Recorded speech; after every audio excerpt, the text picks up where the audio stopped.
Good evening, ladies and gentlemen. Welcome back to the Shadow and Sun Show, and welcome back to another Saturday night sci-fi Shadow Chat. I had an amazingly busy day today, and I managed to get this show on the road in record time. You wouldn't believe the amount of crap I could get done in 15 minutes. Neither could I until just now. Howdy, Mac. Great to see you in the chat again. One of these days, we're going to have you on the show, even if we don't get your image there. You know, for all obvious reasons. I've been having some very, very cool conversations with our good friend Mac Thompson. As you know, he is a great guy and sent us some really cool stuff recently. But I actually value the conversations we've had far more, and that's no BS. So you might have seen me earlier today.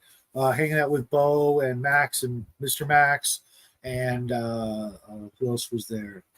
I'm forgetting somebody. I think that was it. It was just the four of us. Feds, Amish, Mafia, gotta say low pro. I know, dude.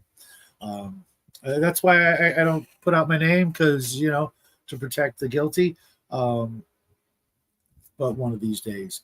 So we were talking about the gaming community. Shout out to Total Party Skills if you're out there listening in TV land. Hope you're having a great day.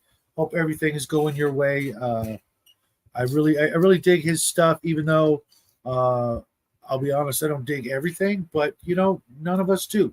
If we appreciated every single thing about each and every one of us, it'd be a pretty boring world, wouldn't it?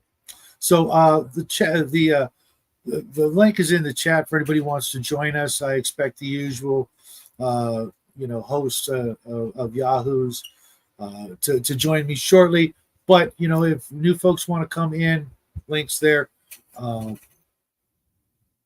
Let's talk. So what I wanted to talk about tonight, a little bit of a carryover from one of my previous shows. They're all running together. Sorry, guys. But I wanted to talk about new and old places we can go to look for inspiration. Now, normally this is a sci-fi chat, but if you want to take these examples for your fantasy role-playing game, your war game, your next Monopoly game, cool. But I was watching some videos this week about the old days, and by the old days, I mean like specifically it was the old days of horror comic books and the whole history of that, and the censorship and stuff like that.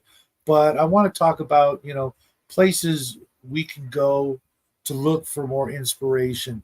I know there's the obvious places, which would be, for the most of us, would be the big silver screen where, we can watch, old and new movies when they roll around, that they pique our interest, or that they're, of a subject matter that might or might not hopefully inspire us. But I was noting that through the horror comic books, and not just the horror comic books, but it was obviously because of the horror comic book videos that I was watching from Praised by Shadows. I think that's who the individual was who was producing these videos. But I remember noticing how many great old comic books back in the day, as well as the pulp novels and things like that. Hey, Grim, you want to pop in? The link's right up there in the comment section. Well, not really comment section, the chat. If you want to come in, Grim, I haven't talked to you in far too long. It'd be great to have you on board. And just how many great comic books were out there. They were horror comic books, but let's not forget that, you can kind of take the horror out of any story and use the basic plot and premise for whatever story it is, and mine it for gold for your games. I used to be a huge fan of things like Tales from the Crypt, Eerie Magazine, Creepy Magazine, Vampirella, of course, because who didn't, and even things like where monsters dwell from Marvel comic books. which was, when I was getting those comic books, they were like a decade before my time, and I was just a little squirt back then. I was maybe 10, 12 years old, but I was reading these comic books and just, enjoying the heck out of all the different stories, because most of them were anthologies of short stories of all kinds of different places and locations. Thinking back on where monsters dwell, one of the great ones that always stuck with me was the story of these people. All right, Grim, you know what? Maybe Monday or Tuesday or something, because I got some great stuff to tell you about that I can't talk about online, but that I want to share with you personally, because well, you're one of my best friends, man. So I gotta like go dish with you,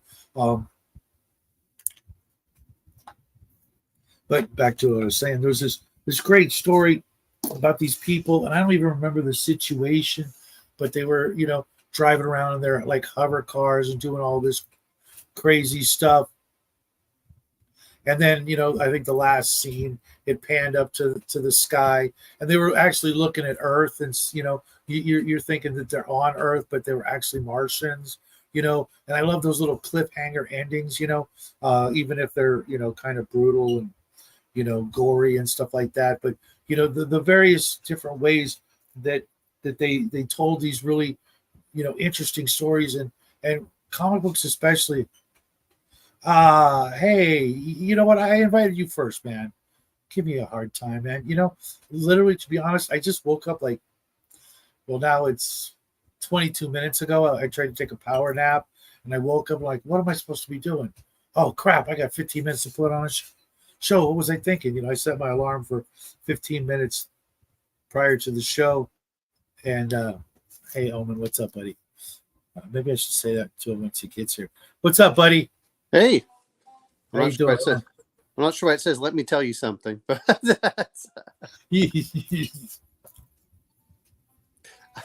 I don't know. I don't remember putting that in, but who knows? No, Thanks, Mac. Yeah, I'm pretty good at waking up quick because of training and stuff.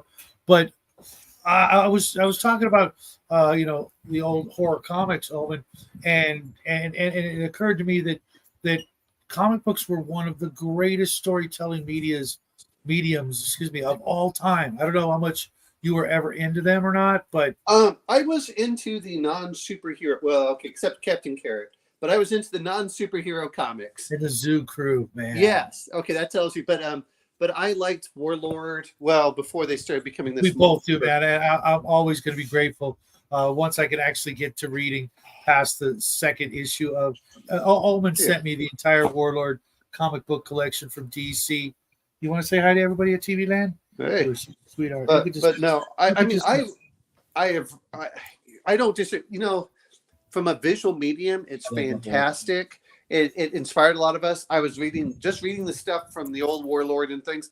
Man, they were written at a much higher level than the stuff nowadays, and that's what amazes me. Everything was. I mean, just one word will say it all. One word. Well, I remember there's one word, and I've only heard one person ever use the word in my whole freaking life. The word was dolt. DOLT. You remember that word? Yeah, it was like Doc Ock's favorite word, man. Yeah, you were kind of a stupid idiot. I mean, yes, it was. But I agree. Those are all classic. The other part is, sorry, since my son's playing guitar, which he's getting pretty good at. That's awesome. That's awesome. My boy had his music class today, and his best friend is. You say that in traffic a lot, huh? Both the boys I'm raising right now are kind of musically inclined, but I'm like, guys, as soon as you get a drummer, I'll clear out the garage and you guys can do your thing. I'd love to hear some 15, 16, 17-year-olds out there banging out some Black Sabbath. Because could you just picture Jackie singing some Ozzy? Would that be hysterical? You know what he's going to do is he's going to get an accordion. Someone else is going to get a tuba, and they're just going to play oompa music the entire time. Oh my God. Oh my You know God. that will happen. No, because if you listen to the stuff Jackie listens to, it's like 1930s Big bands. military music, Oh yeah. military, marches and stuff. While his buddy Alex is in there shredding on Crazy Train, and you mix those two, and then I don't know, metal polka. I think there's already a metal polka band out there. There has to be one. Someone did it before, but it's the I'm but that would still be funny. No, the thing that gets me is just reading back the old Conan, all the stuff that they used to make fun of when I was a kid. Like, oh, that's not real literature.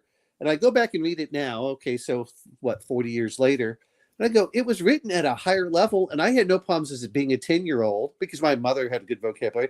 She sit there and talked to me. I will say this much, though. It took me several years to realize that Wendaswas meant rendezvous. I was like, That's really, guys? awesome. Well, I mean, that was the other thing that all these people go, you don't know how to pronounce something? And all I can think is, yeah, because he reads books. Of course he doesn't know how to pronounce it because no one uses these words. And you have to go look them up. They're really obscure words. And that's what D&D was so great about. But you're not wrong. They really did write at a higher level because if you think about it, one, they were educated, prior to the time of, these things being printed, but the education level was higher. I mean, we're god awful in the rankings in the United States right now, and back then we're doing pretty good, comparatively, worldwide speaking, and they really did. It was almost like they were so much. Hey, Justin, welcome to the show. They really did have a better education. They were, more well read for the time, not compared to now, but compared to then. And you're absolutely right. It was actually kind of hard back then to follow along with some of the things that the things they said, whether it was the characters or the narrator, was just like, so far above me. And when I think back, I miss the way they wrote. I mean, this was perfect watching Nerd as she was doing Hunger the Starvarian miniature, and she was taking the stuff that Howard,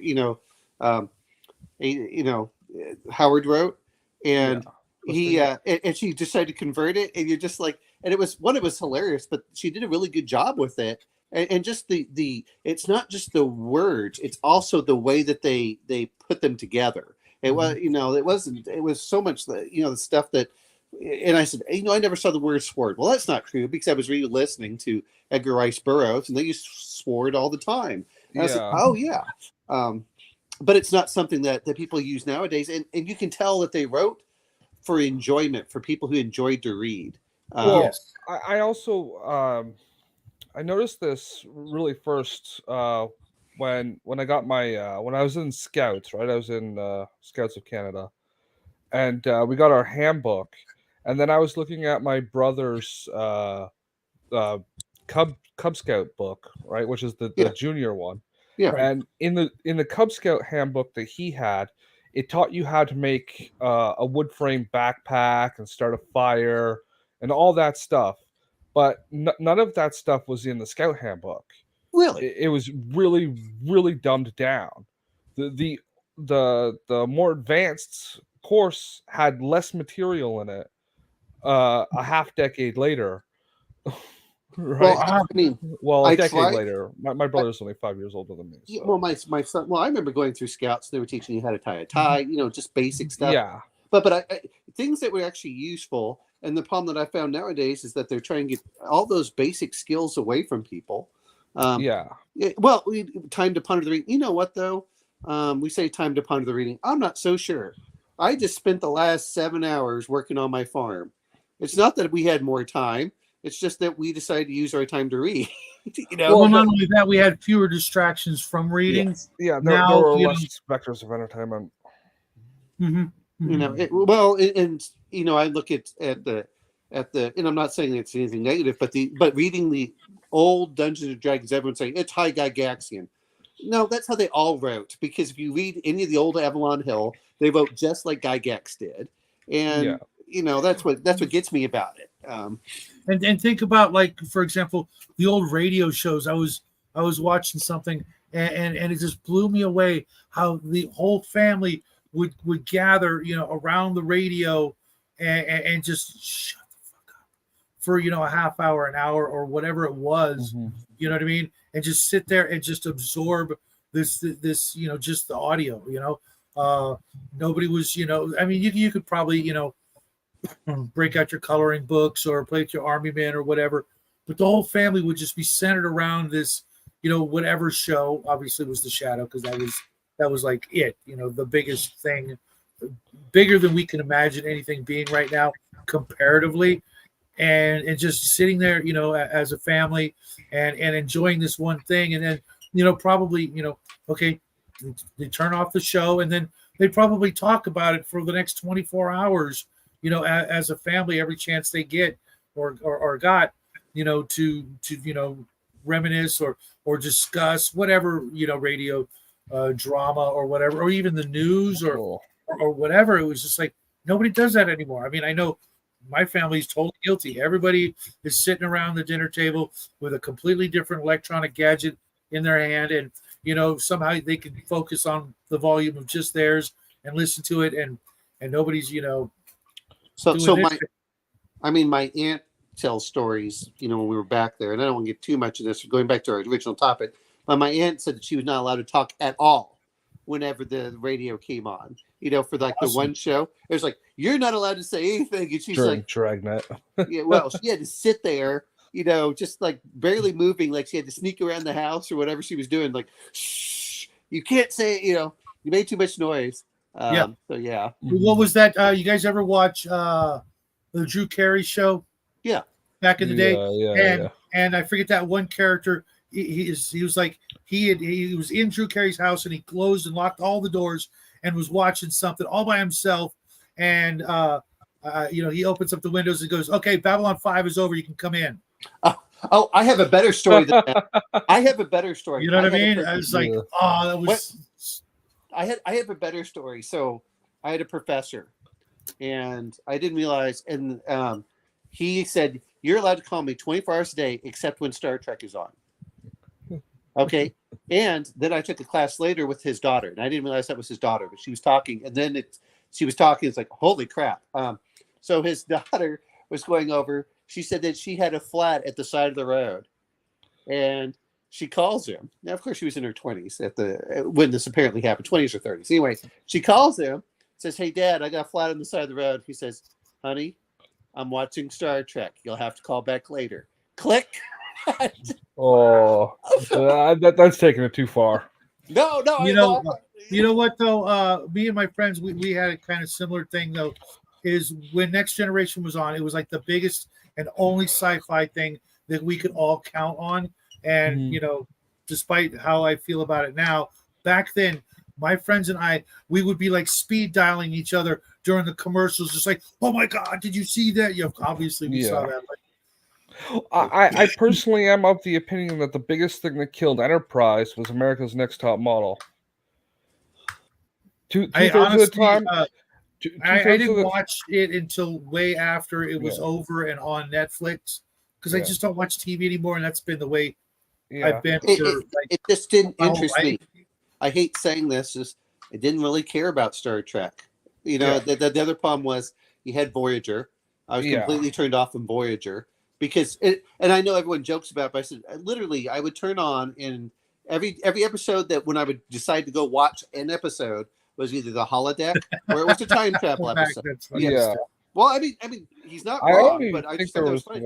The other part was he was an old Air Navy pilot, but it was interesting because I had to learn stuff. But no, I just But by that time, what was it? By Enterprise, people had the VCR to tape, and it was was it also that about the time that they started getting streaming in?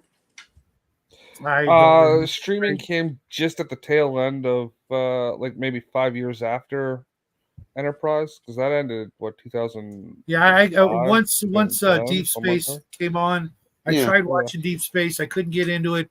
I watched the first episode of Voyager, and I'm like, not even halfway through. I went, oh, I guess I'm not watching Star Trek for the next, decade or something. Well, couldn't get into that. Totally missed Enterprise, and then I went and I actually watched it. And Enterprise is, number 2 for me of all the Star Trek. Even the movies I didn't care for that much. The DS9 is the one I like the least, just because I didn't like the characters. No, the characters were okay, but the meta plot of the wormhole alien things. Yeah, I like that. I like Deep Space Nine, but I'll be honest, I worked a night shift and it came on around 11 p.m. So on Sundays, I'm like, oh, okay, I'll watch this, and so it was that kind of thing. So I caught up on that, and it, Tales from the Dark Side, that all that stuff that was in the late 90s. But Deep Space Nine, I thought had the best story of all of them instead of just being episodic. One of my favorite YouTubers, one of my favorite YouTubers, Razorfist. Every time I'm going through his stuff, I see that Deep Space Nine season 4 was a tour de force, and I'm like, really? Well, and to be fair, I didn't start at the beginning. It's just like we joke about it, telling Connell, you got to go through season 1 of Babylon 5 before you can really enjoy Babylon 5. Well, that's the same way I felt about Deep Space Nine, because when I came in, they were probably in season 3 or 4. Yeah, and I was watching it. The thing with Enterprise though was because the way syndication had changed, they had to have a filler show. And that's why I say America's Next Top Model killed it, because that would be on. You go sit down at the time Enterprise was on, and was it Enterprise on CW? Yeah, but so it wasn't syndicated. The other ones were syndicated. Yes, but Amen. Even after the first season, they wouldn't play reruns of the show. They would play episodes of America's Next Top Model. Oh, I never. So if they didn't have an episode that week, you wouldn't even get a sci-fi show. You would get that's criminal.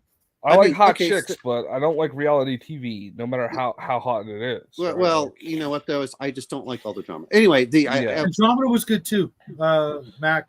I really liked it. I watched some bits and pieces of. I liked Farscape. For whatever reason, I don't know if it was a cable only thing. It was cable only. It was sci-fi. Yeah. I didn't have it, didn't see it. I've seen bits and pieces of it, and I'm like, one of these days, maybe it'll come on Netflix or something. I'll get a chance to watch it. It's on Amazon Prime, where it was. Yeah. It was on Amazon Prime. That's how I finished up the all of it, because I did. Because I'll be honest, I moved away from the house in late 2000. And I didn't have a TV, and I watched no television for years, unless I was at a girlfriend's house or something like that. And she made me watch. And what did she make me watch? Xena Warrior Princess and Buffy. It could be worse. I mean, you could have started, spouting off, America's Got Talent or The Biggest Loser or stuff like that. Personally, I reality shows, and I don't like reality shows. That's what pissed me off about television in the first place. Look, that's exactly. It's like that's the one thing we don't want from TV is more reality. If we want that, especially perverted reality, right? I mean, I'll be honest. I enjoyed a couple of them, like Alone, but I only could but I only watched 1 or 2 seasons of it. I'm like, okay, I'm done. Thank you. I would like to see, and I don't want to see what the drama, I like Top Shot. I enjoyed like a couple seasons of Top Shot just because I enjoy watching people shoot. But when it becomes this reality, who do we eliminate? And it's not based on actual talent. It's based on who they don't like. I hate that. I hate that thing. The only one I liked was Joe Schmo, which was on the Man channel or Spike or whatever. Oh, okay. Yeah. And it was this one. There was one guy, and he thought it was like a Big Brother kind of show, but everyone else was actually an actor. I mean but there is I'm trying to think of Babylon 5 did great, and then when Yeah. their spin-offs just fell flat. That was the Yeah, problem. They well, had a the couple of problem with the spin-offs is they felt too much like Star Trek and not enough like Babylon 5. them. And the problem with Andromeda is it felt too much like a cornball Xena Hercules show instead of Well, but something with more drama to it, right? but Like, it was Kevin Sorbo for yeah, that but one. Kevin Sorbo can do No, better no, I'm stuff. not saying that he can't. I'm just referring to the fact that the people that followed him over Yeah. were kind of expecting that. So there's that one. What was the other one? It was the other Gene Roddenberry one. Earth Final Conflict, which I actually Yes, really yes. liked, but it became like it also abandoned the meta plot. Like it could it, I don't know. I never. I don't There were a lot remember of them if I that were saw that. the late 90s was actually kind of a highlight until like mid Yeah. 2000s with sci-fi shows that were really coming into their own. I've had like Yeah. Battlestar Galactica. I know that Yeah. Bo keeps on doing magazines and stuff, but other than Dragon magazine, I'll be honest, most of the stuff I did was whatever I read. And once I get into role-playing games, Mhm. honestly, I went, why would I read fiction when I can create my own world and you give me systems that I don't, Yeah. I can read over and Hey, over what's and up, over Hungar? again. How you doing, brother? Under. Yeah, I people- read Omni. I read Epic. I loved Epic. Heavy Metal. Heavy metal was okay. I liked heavy metal. well, I liked Creepy.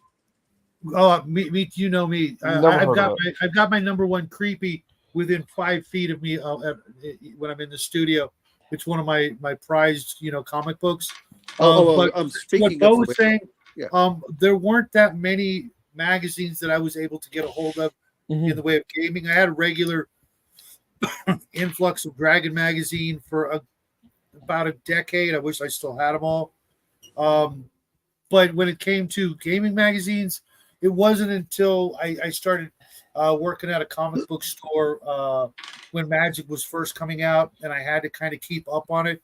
Hey, what's up, nerds? Nerd. If you want to put the link back in there, and I had to kind of keep abreast of the Magic the Gathering and card games. Yeah. I was actually enjoying some of them that weren't Magic the Gathering. Mutant Chronicles. I had Dune. I had Doctor Who. I had BattleTech, which was a great one. What was it? Fireball. Doom Trooper, the greatest card game ever. Come at me, bro. Yeah.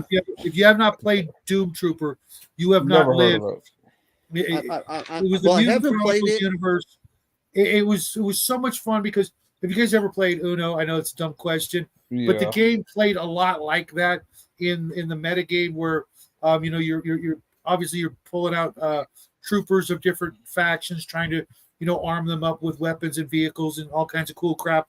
But then you would hit your buddy with a reverse card, or a discard your hand card or draw so many cards, and now you got to get rid of down to 7, and it had all that sort of kind of screw you, drinking buddy kind of Uno tactics. I'm gonna mention this much, which was fine, especially now. It's like my friend used to do it, and like, okay, you give me your cards, and I'll create something. And he's like, but you're supposed to buy your own. I said, why would I buy my own? That's part of what comes into it, and they get mad at me. And I'm like, I don't want to buy any collectible card games. The one thing I did like was Buck Rogers, the old Buck Rogers from the 1970s. I still love that. I remember watching Space 1999. Hell, do you remember that I tried watching Space 1999. I watched the first one. I couldn't get into it, but yet a couple of days ago, Green Hornet came on my feed, and I'm like, holy crap! I never watched Green Hornet. I was, probably not even born, and so I watched it. And I'm like, this was pretty okay. I mean, it's my style, You were in your 50s when that show came out, bro. Okay. Well, he's not talking about the movie. He's talking about the series. No, I'm talking about the series. If you haven't watched it, if you're into that, because it had a weird, it wasn't at all what I expected, and it's a spin-off from the Batman show. It was a predecessor to the Batman show. Really? The Green Hornet? Yeah, he was a guest character in an episode of Batman with Adam West. I thought it just came out a little bit earlier or around the same time. I wasn't alive and I didn't deep dive it, but I really enjoyed it. I'm going to get back to it in a day or two when I get a little bit more free time. But it was I couldn't get into Space 1999, but I could totally get into Green Hornet and okay. So I think it would be the other way around. Yeah. I was in Germany. We were stuck with watching one channel. That was it. There was only one channel, and they only showed one episode of whatever it was once a week. So Star Blazers was one. The other one that was in there was Space 1999. There was like one other out there. The other one I'm thinking of is, do you remember the 1977 or 1979 or whatever it was, Flash Gordon cartoon? Yes.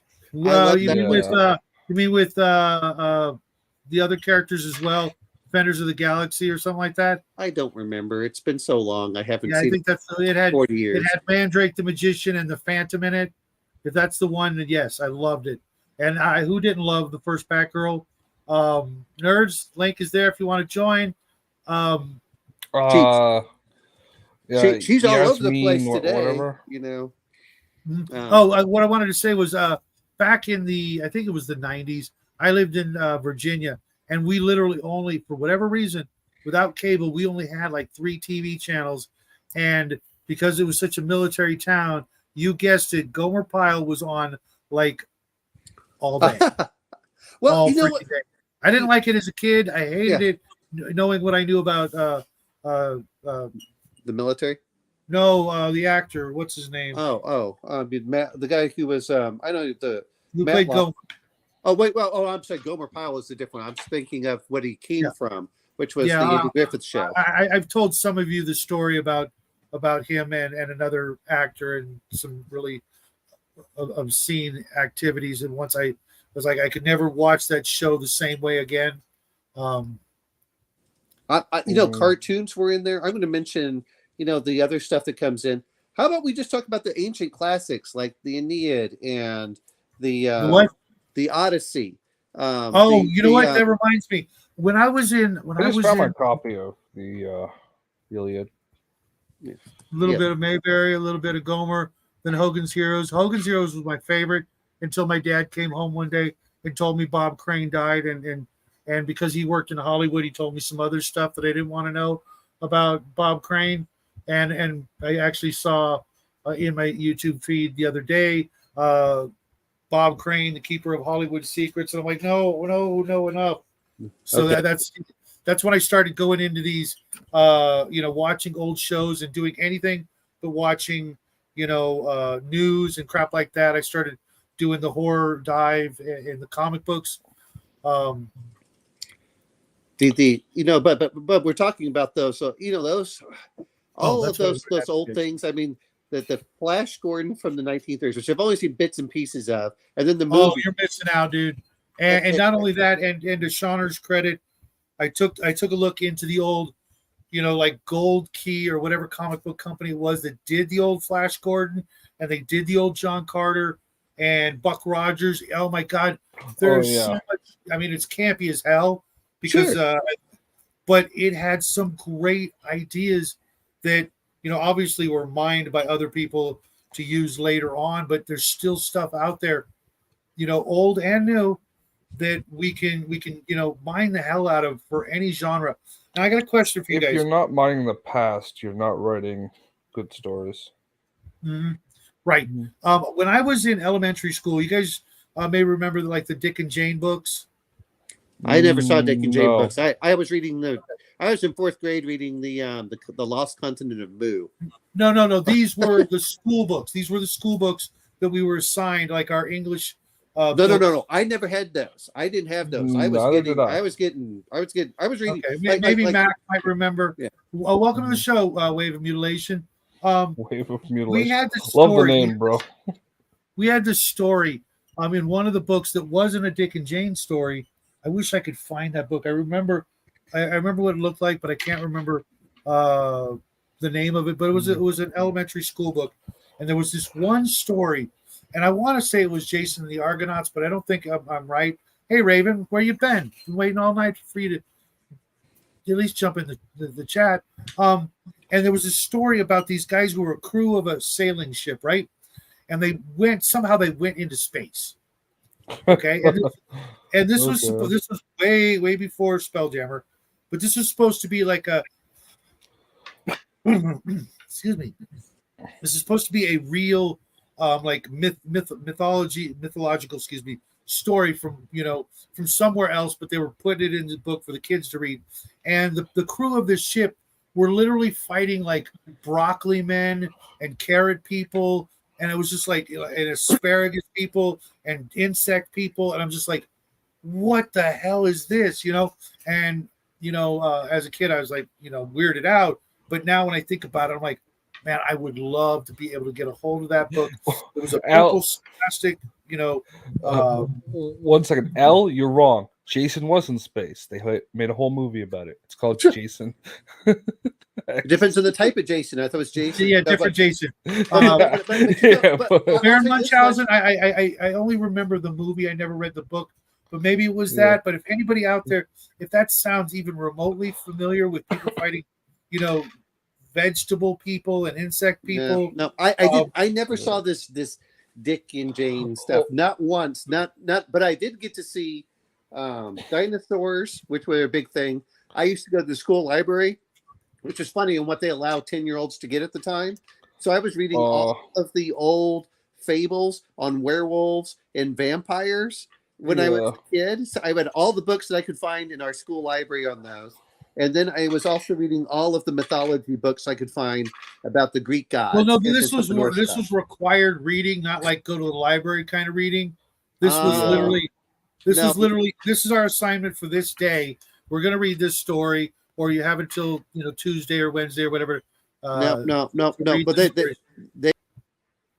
and then they said go make us read a book, and then they would say, okay, now you have to give a verbal about whatever. We had that too, but this was like. This is part of the. I'm just saying at my school we didn't have that crap. That's all I'm saying. You are a bit younger. It depends on like if your school board purchased those books or not. Yeah, but remember I was in military school. I was in military school as a child. Yeah, so, we were. That's how I got stuck with social indoctrination in military schools. Well, no. You don't understand. I don't mean like you're thinking military school. I mean, I was in a military base and they're run by the military. Yeah, that was that's what I was thinking. Oh, okay. All right. So we got that, and so we got actually the best educations for that. Yeah. Instead of Dick and Jane or whatever, you got what was Starship Trooper. Well, that was later. That was what I read personally. That was the very first book I checked out in 7th grade when I went to the library, and it was on from that point on. It was how old are you, second grade. Just curious, how old are you, Omen? I'm 50. Okay, so yeah, that's 6-year difference.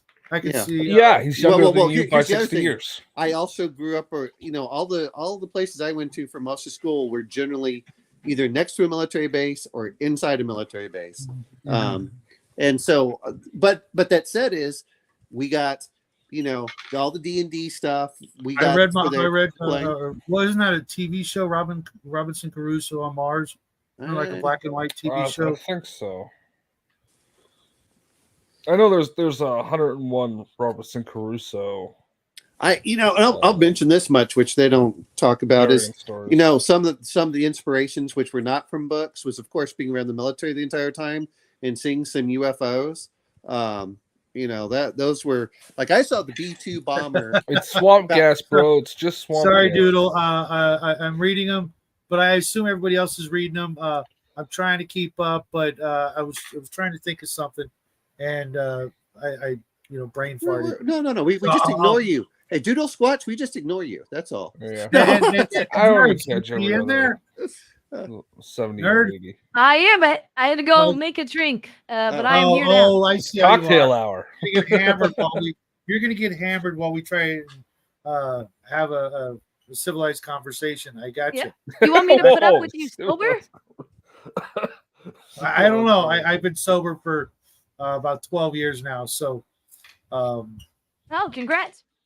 And I got to mention. I'm just waiting for my boy to get to 21, and then he can join me. Wait a minute. Game on. Being sober. You mean so he can't drink either? Yeah, I know. But no, the other one I did is my mother Oh, loved wait. Dune.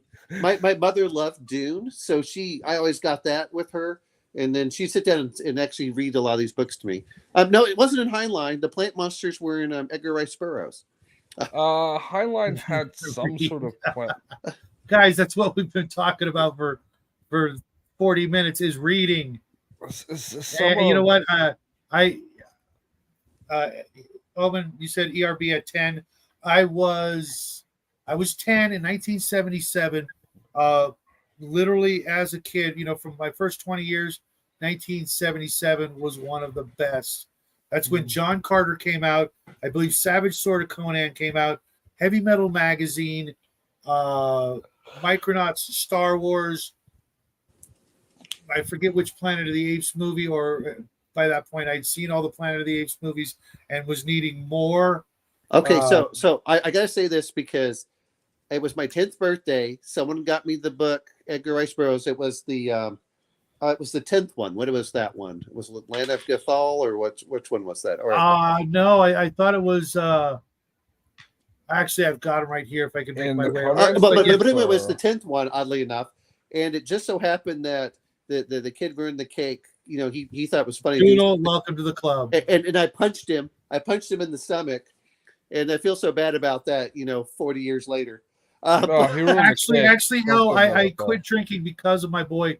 He was 3 years old. It was his birthday, and the family had come over to visit. And within minutes of getting here, they were hammered, and it terrified the crap out of him.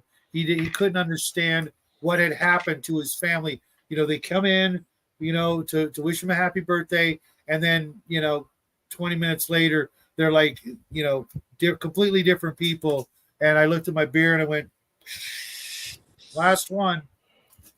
So there was that, and after that, I read all of Edgar Rice Burroughs for at least Micronauts. So the John Carter stuff, and then I read all of the Tarzan, all 26 books or whatever for Tarzan, which they've never done justice to Tarzan. They always do focus on the first book or two. I'm like, Greystoke with Christopher Lambert was pretty damn good, but they, just like with the John Carter movie, they're trying to rush or push and squeeze everything into one movie. And I'm like, guys, you've got a classic here. Just commit to the fact that you're going to do 10 movies or 20 movies or something like that. And you will literally own the viewing audience you can't do that. No. Here's what gets me is all you have to do is the first 3 books for John Carter. Once he gets to Warlord of Mars, but you have to do that. But instead they want to jam, like you said, they want to jam too many books into one. I'm like, don't do that. You don't need to take do your that. time, pace your story. Yeah, exactly. The other part is, they kind of finish off at the part, and you feel like there's a hanging moment. Like, okay, that's fine, but who cares if it's once every 3 years? Just get some young actors that are unknown that you don't have to pay lots of money. Oh, wait a minute.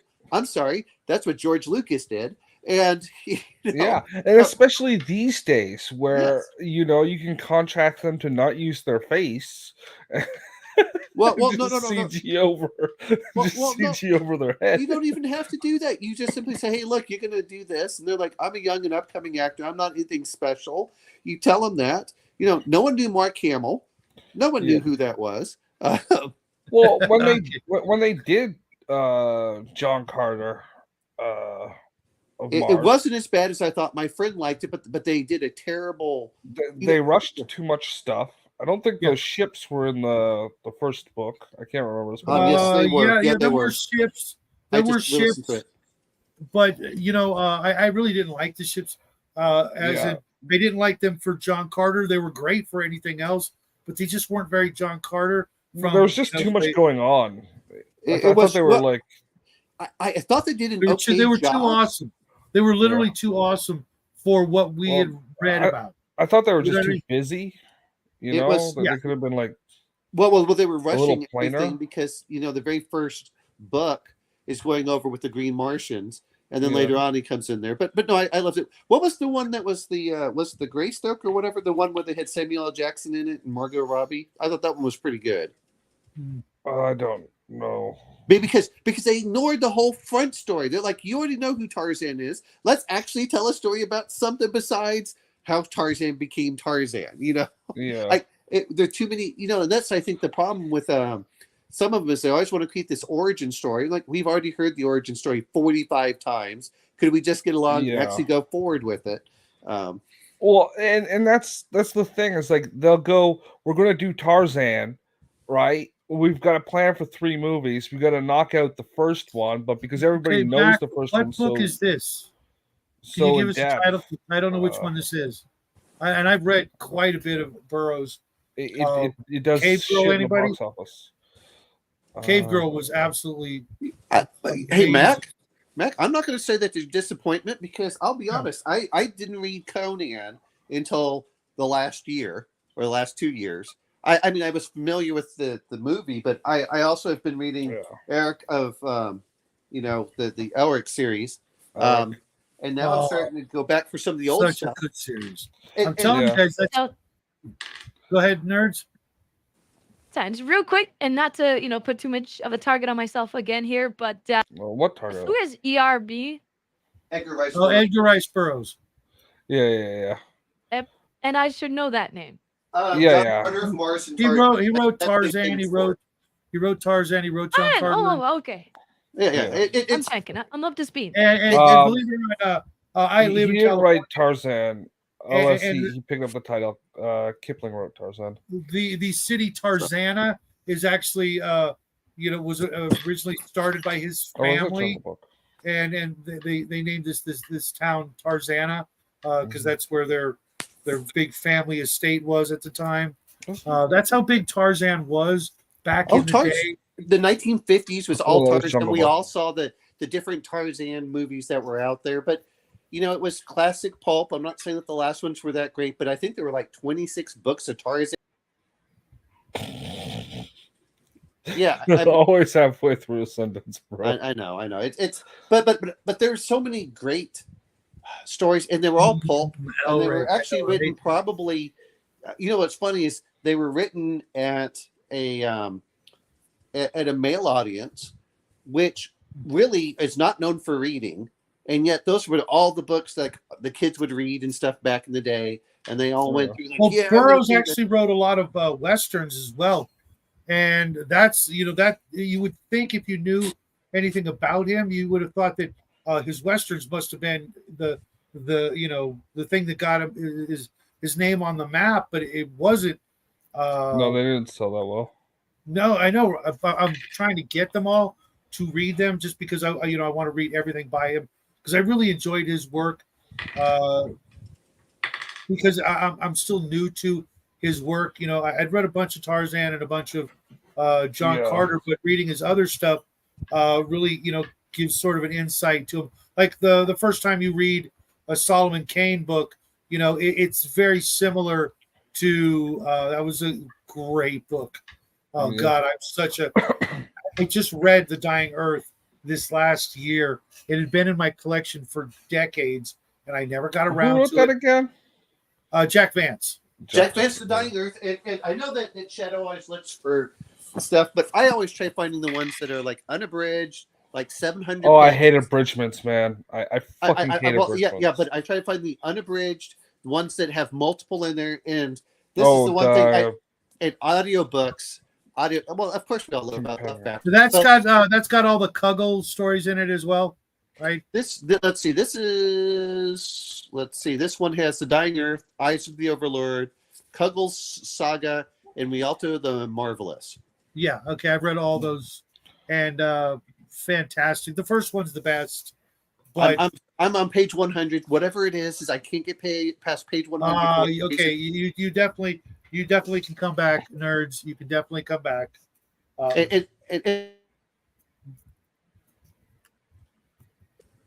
Then the other part if you can pronounce that, you get the super special brownie pin award for that one. No, I think that I she's can't pronounce Cambodian. That's what I think that she's doing. I think that's all. The other thing that comes into it is a lot of the audiobook. Freaking hell. but It's going to be a hard one to beat, I know, but folks. but audiobooks are great whenever you're doing a 6-hour drive back and forth, and I'm like, oh, it's 24 hours long. I've got that. I'll listen to it at 1.5x speed. So yeah. Okay, Doodle. I've heard of Gore, but I heard that it's only the first few books that are really good, and after that, it's just BDSM all over. Yeah. That's some morbid curiosity makes me want to read some of it, and then I realize, oh, wait a minute, no. I don't want to have to go buy some eye bleach. Terry Goodkind gets a bad rap for that, but it's only like in some scenes with like the bad guys torturing people. Okay, see, here's the problem. He wrote 36 books, and people say only read like the first 4 or 5. For the gore. Yeah. I used to have them, but sorry guys. Mike, this is your weekly reminder to hurry up and put out a YouTube channel. We are waiting to see you and your wife banter back and forth. You'll be world famous. You have my word on it. Mm-hmm. Okay, how about Horse Clans? Any of you guys read the Horse Clans? No, I have not read the Horse Clans. No, who wrote that? Robert Adams, I believe. I could be wrong. Never heard of him. He wrote. Actually, I think he wrote Shogun. Oh, okay. Believe it or not, yeah. The other part that comes into it, and I hate saying this, a lot of the stuff. Take care, Graham. I hope you feel better. Monday, Monday, okay. Some of the things that I like to read when I actually sit down and just read, or I just like to read nonfiction because it gives me ideas to where to run from stuff. Yeah. Oh my god. Oh wow. That's not true, because Sesame Street teaches you how to raid, and 50 Shades makes you dumber for having. Oh. Okay. No, he's comparing 50 Shades to Gore. Yes. And 50 Shades is like Sesame Street compared to Gore. Hey, Al, how many of the books have you read? I just want to know. I've read 0. He's probably reading number 14 right now. Yeah. He's like with one hand.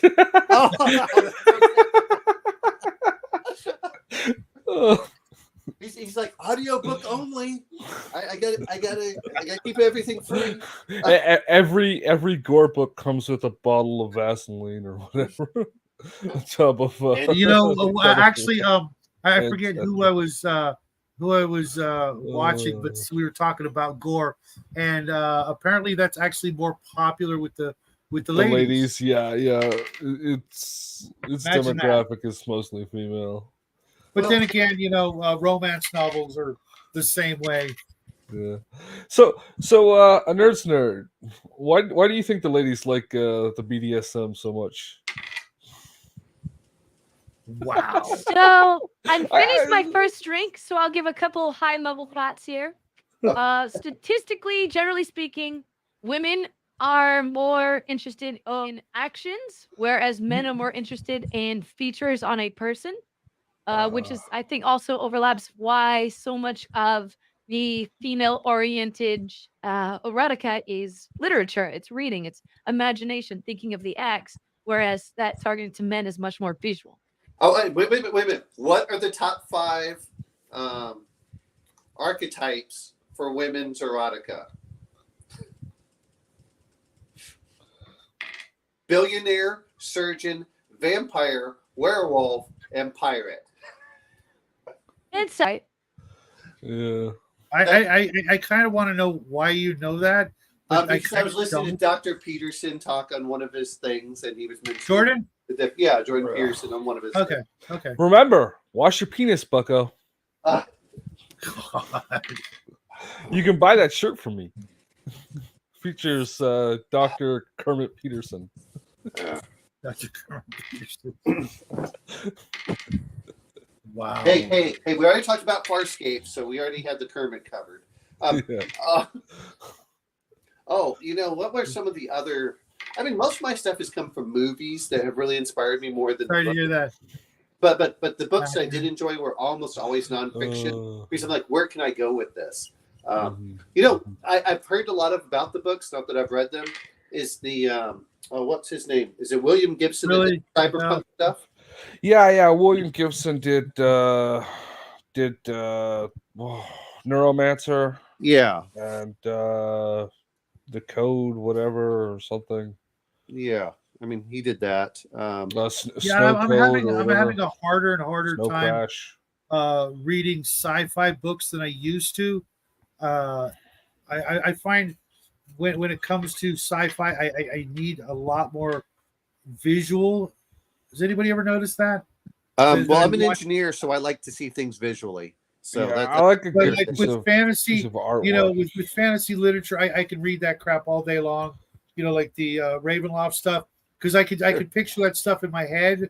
You know, it's gothic horror. Okay, lots of gargoyles, lots of gray. Oh yeah, everything's gray, more gray, and spider webs. Oh, and dark. Give Okay, me at least a sci-fi- sentence on visual description. I'm going to mention one thing though. We all talk about the books, but you know, a lot of times it's the visual aspect of the art gets me going. Like Michael Whalen, and I'm just like, you know, when they say that a picture is like 1,000 words, I'm like, let me go look at what Michael Whalen's doing, and I just want to throw that into one of my games. I know and he's with my Audible credits. Oh yeah. I got 10 piled up. You know, I've got. And I spent 2 because they told me one was expiring.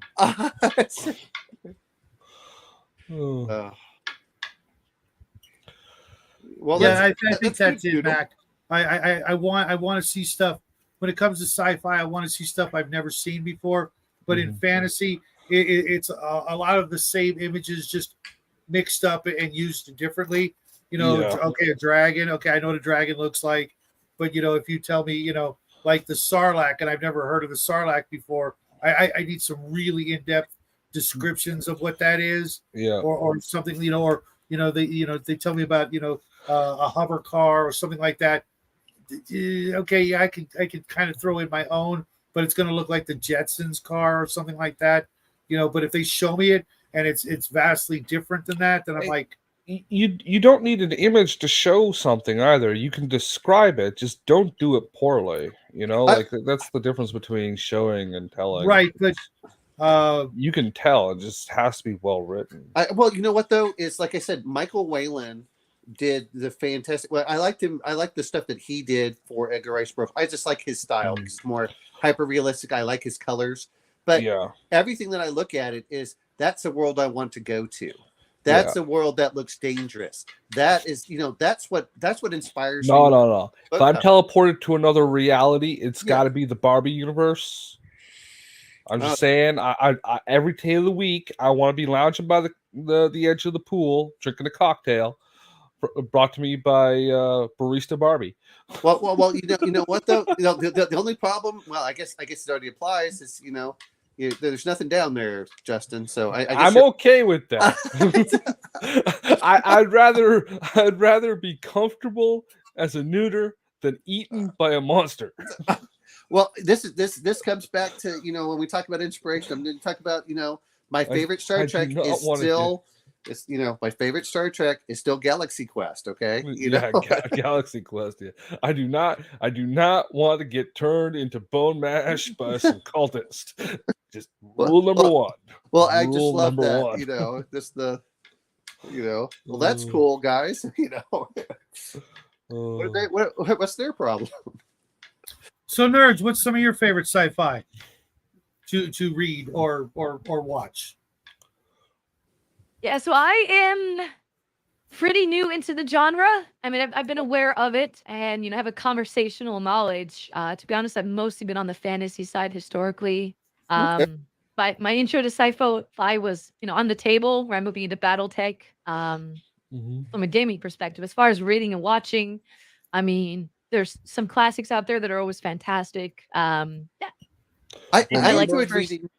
You know, you're talking about BattleTech. I enjoyed reading the old, the 3025, each of the house books. You know, I enjoyed reading. There was some interesting lore in there. Yes, I enjoyed reading those more than I ever did actually reading the literature, the fan, you know, the literature. I actually liked reading all of the stuff that was saying, "Oh, it's about this world. This was the history for it." I was like, "Oh, that's cool." I wanted to, you know, I want to enjoy. I want to be part of the world, and then I want to alter the world. I don't want to just read someone else's story. Tentacles. Yeah, and exploded. Yeah, absolutely. What charity stream is he talking about? I don't know. I think that's a dig at us Oh, okay. because we're boring him. I'm sorry, El, but they can't all be winners. I thought we came in strong, but we're going to devolve into the usual nonsense.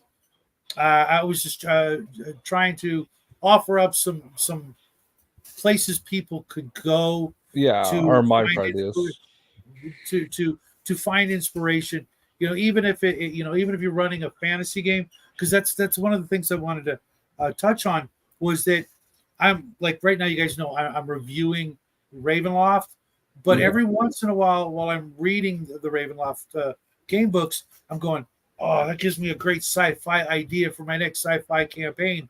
And sometimes the reverse is true. I'll be thinking, fantasy, or I'll be reading science fiction and think, oh, I could use this in a fantasy game. A lot like like how Doctor Who used to do that. That was one of the things, especially like the Tom Baker era, at least for me. I noticed that they would do that a lot. Here you've got the like apogee of sci-fi with the time machine that can go literally anywhere, but then he ends up on this freaking Viking snow world, and I'm like, scratching my head. Yeah, great idea. Notwithstanding, the low budget and them just trying to make ends meet and make a story, to cover the next, 3 or 4 weeks of episodes. You know what though? Another mentioning Starship Troopers and miniature wargaming.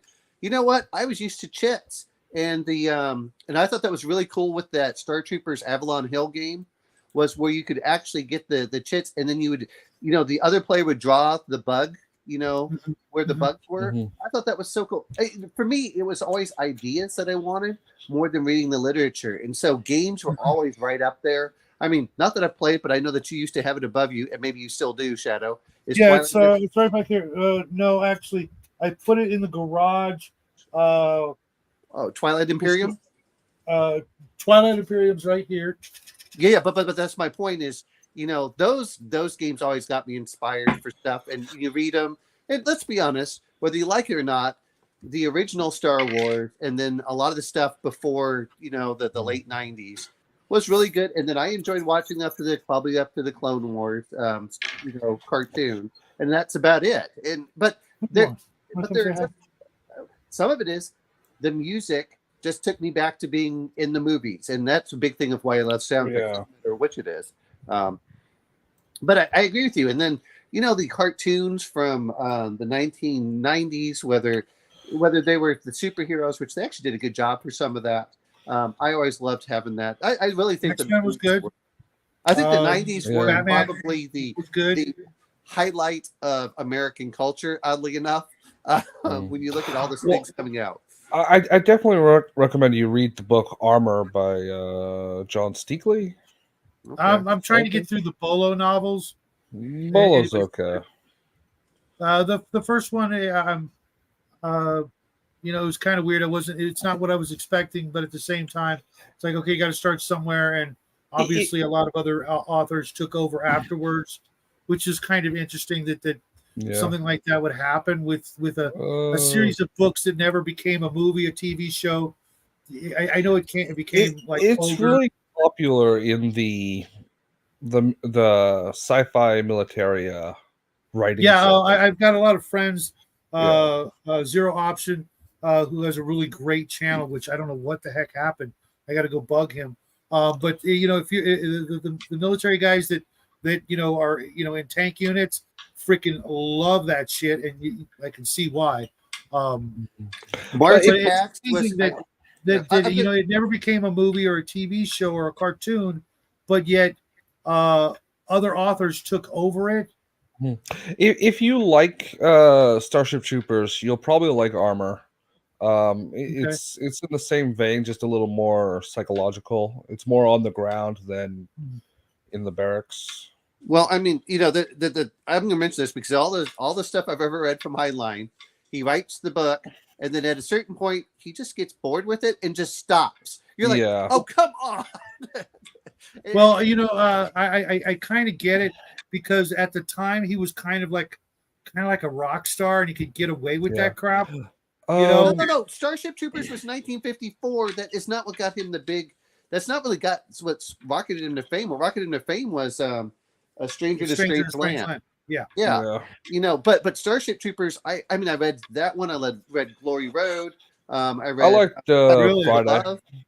Time Enough for Love. Red Glory Road, huh? Yeah. How about Moon is a Harsh Mistress?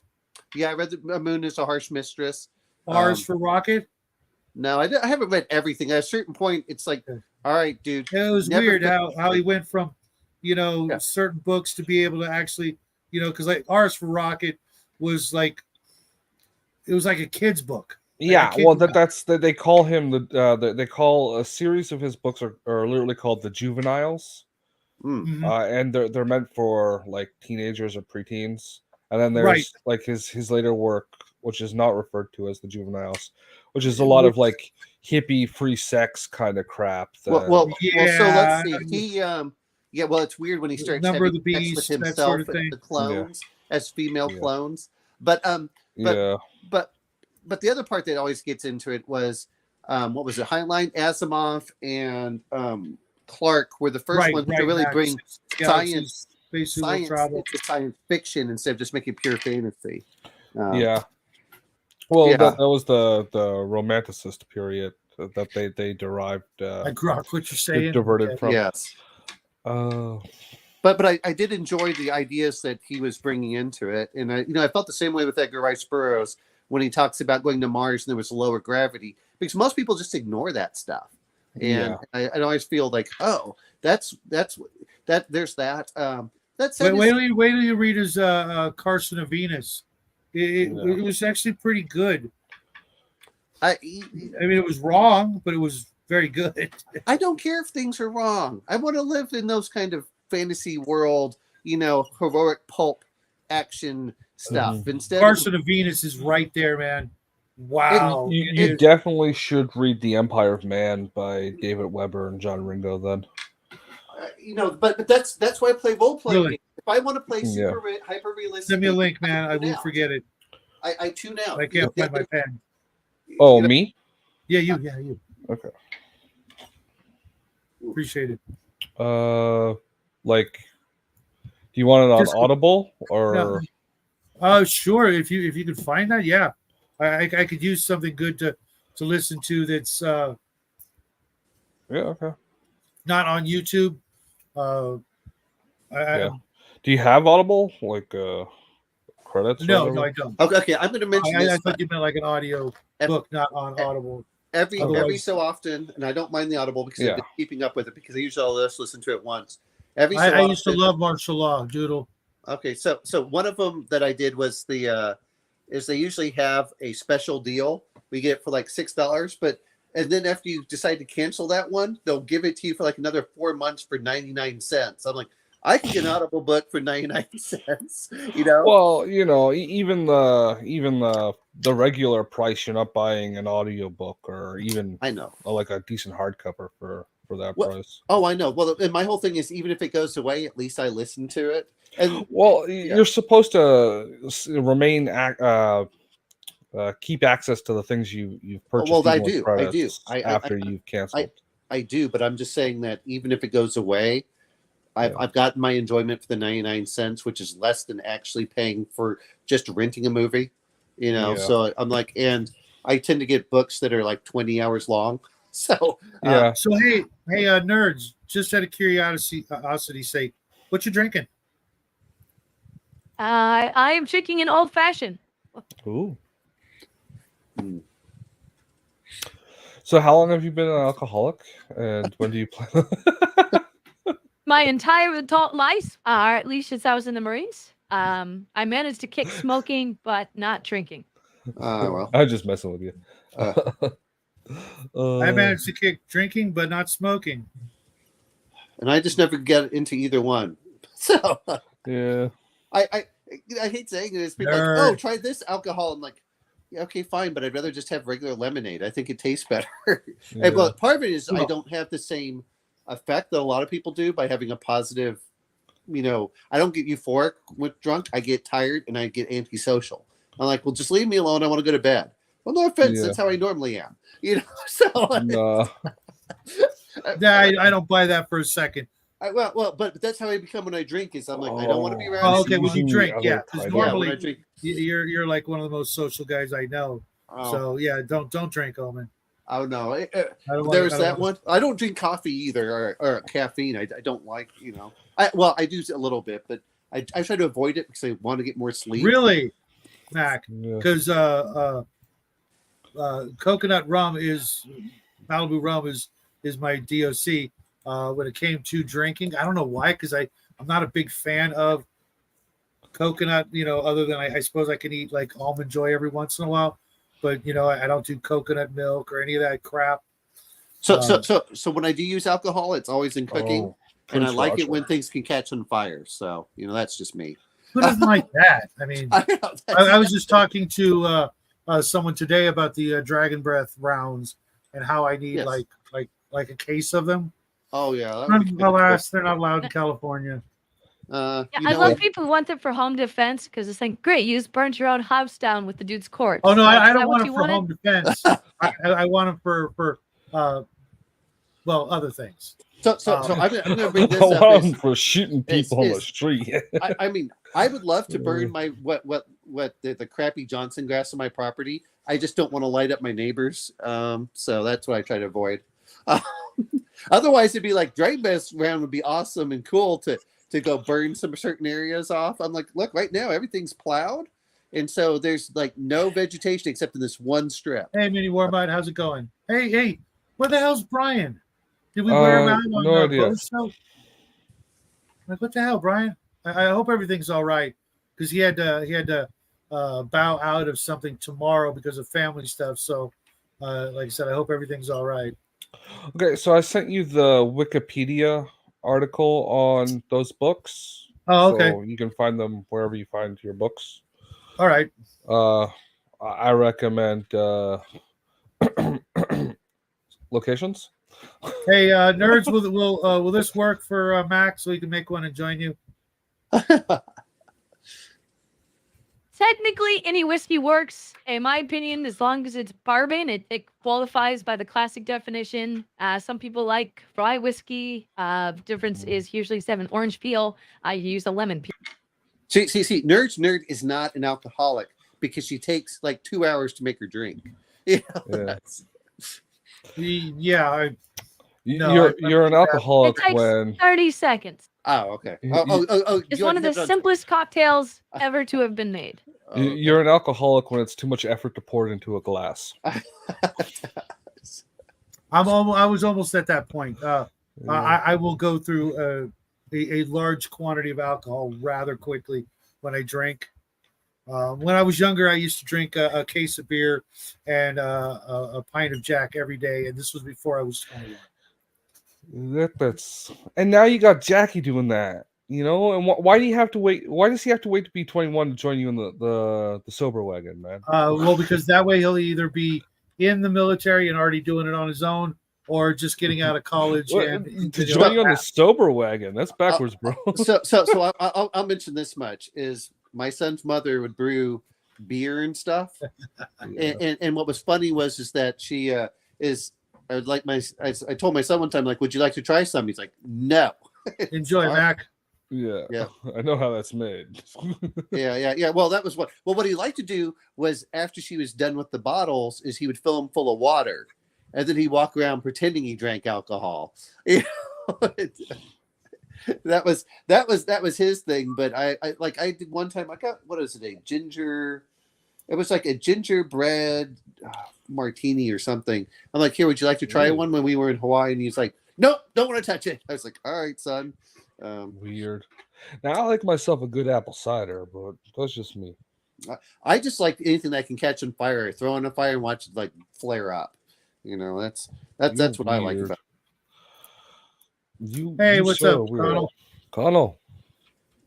Yeah, I'll give you the link in a minute. My hands are, I'm unable to use my hands. And he's not reading gore, so you're okay. No, I'm doing. Hold on, just give me a minute. As we all know, gore is pornography. I don't know. I've never read it. I've only can tell you what I've heard third hand. Yeah, I only got through the first Doodle book, and I Squatch. was like, A Oh, Marshall actually- a trade paperback for $100. What are you looking on Amazon? Jesus Christ, that's highway robbery.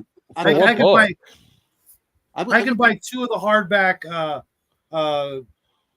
Tales from the Crypt from back in the day for $100 and have them delivered. So Boris Vallejo, I always love watching. When we talk about inspiration, I like pictures to inspire. Boris Vallejo has some fantastic stuff about for sci-fi, and I'm like, okay, I will create a story just because I saw a picture, and that's what we're gonna do. And it's like, all right, we're gonna do this. Yeah, that's what I was kind of getting at with the comics, because it might. What? I know you have problems typing, Connell, but that doesn't make that sentence doesn't make sense, and I'm not highlighting it. I've seen there've been so many instances where I would, see like a magazine cover, whether it be, creepy or eerie or epic or omni or what have you, and just see the cover and go, and of course the cover was completely different than what was in the magazines.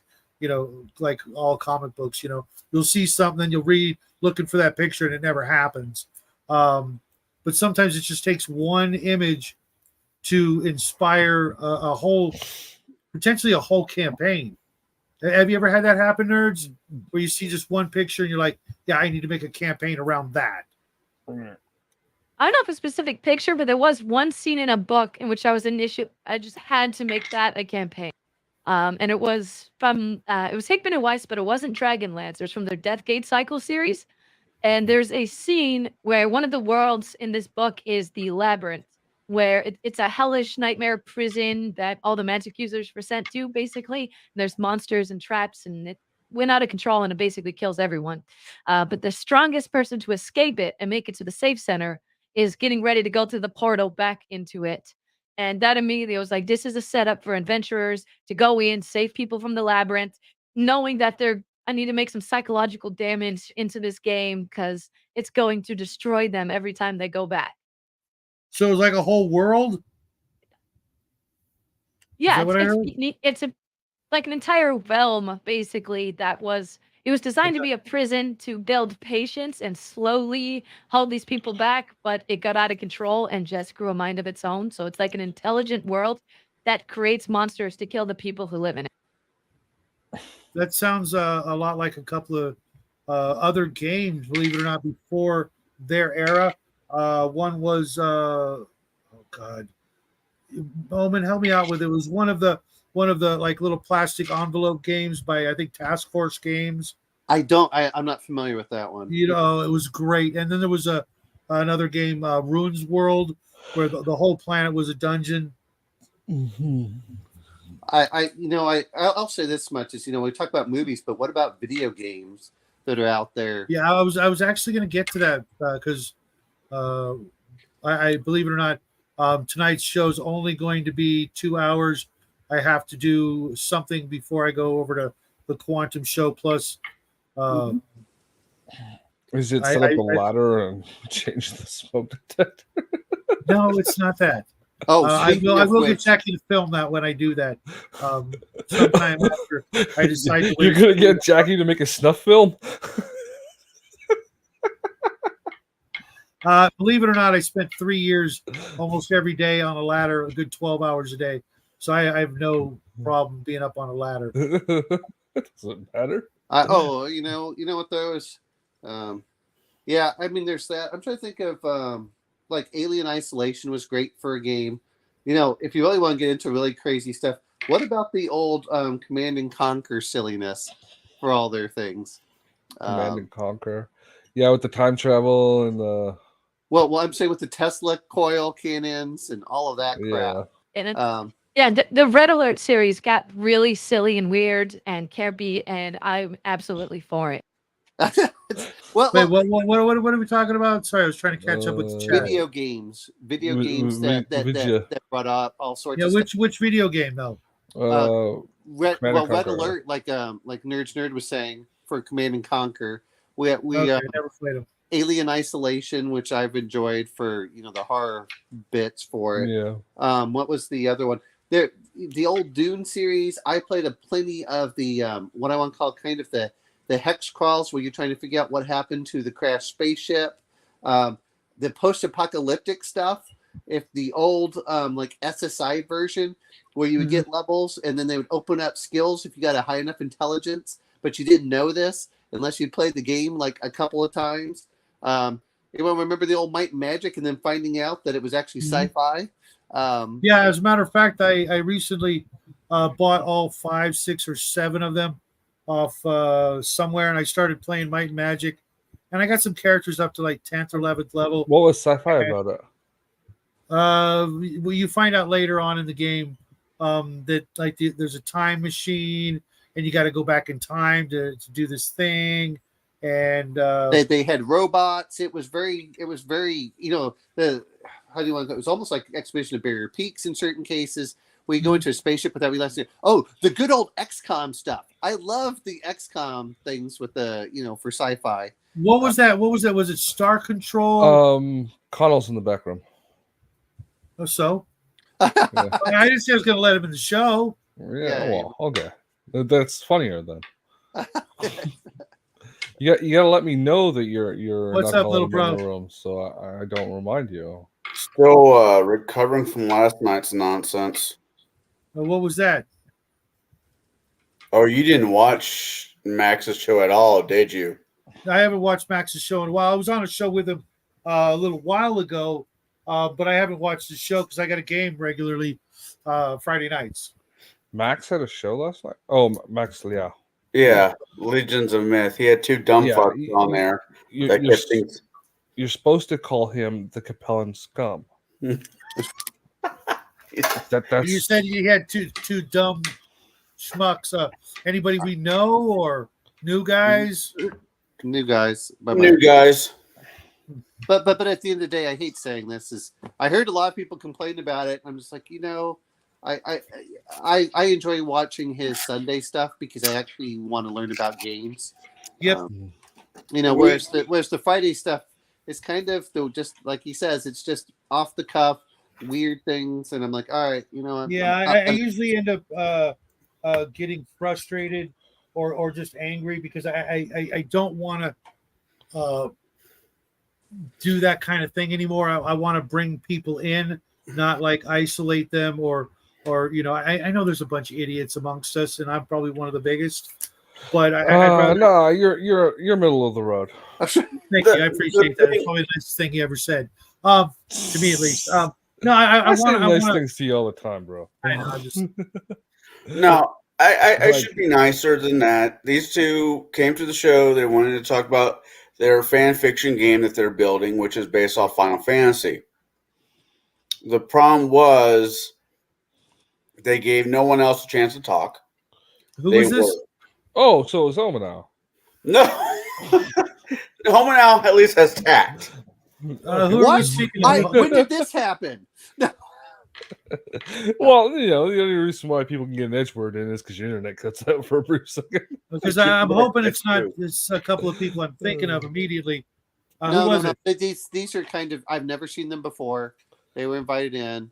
I heard only after the fact, and then people were whining. At the end of the day, I hate saying this. If I don't like people, I'm just going to turn them off. It's amazing. Guess what? There are thousands of YouTube channels, let alone thousands of TV shows, let alone hundreds of thousands of books. Oh yeah, no. Yeah, you're right. I got we were talking about Venger. The beginning of the night, we were talking about Venger creating X cards, but they were kind of fun. There was basically Venger's awesome. They're mockery, right? Like It just if the story's going boring, actually I wouldn't call it a mockery, but just a completely different twist and take on them. As opposed to. I don't want this. I don't want that. It's more like, hey, DM, can we have some more exploitation or some more gore? Or some more... that would be mocking X cards because that's the exact opposite of what they're. Right, but they don't mock X cards. They just bring something to the game. From my understanding of X cards, these are actually a good thing. X cards are kind of like, I'm a big wussy and I can't handle what you're doing. So I'm going to say this much. Having played with X cards, I've never seen anyone use them. Yeah, well, that's not playing with them. Then. Well, no. They're there, and it's like having a parachute in a plane. You don't actually use it, but you feel better because there's one there for fragile people. And I said, okay, fine. Well, I don't want fragile people in my games. If you're afraid of, go ahead, nerds. So I was gonna say, my opinion, X cards, they probably should never be used. I'm not a huge fan of them, but the thing is, like, you're describing a scene and it accidentally hits something. Like you say, hey, you go into this village, you turn in, you see a crib. The village has been raided, and there's a half-burned baby corpse in the crib, and some Afghanistan war veteran who saw that exact thing in real life, like it triggers something. It's for those extreme odd use cases that I hopefully never happen. Yeah, but the people that demand them have never done anything like that. The closest they get is, I went to college. Well, no. Here's the reality of it. I'm sorry, Mac. I would do one of these to the boy. But part of it. Go ahead. Well, part of it is look. Whenever we play, and it depends on what we're going. Are we doing PG, PG-13, or R? That's all that we normally say. And what type of game do you want? Normally, like, well, we just want PG-13. Like, okay, everything will be fade to the black or something of that sort. We're not trying to make ultra gory, with the exception of Call of Cthulhu, at which point everything's on the table.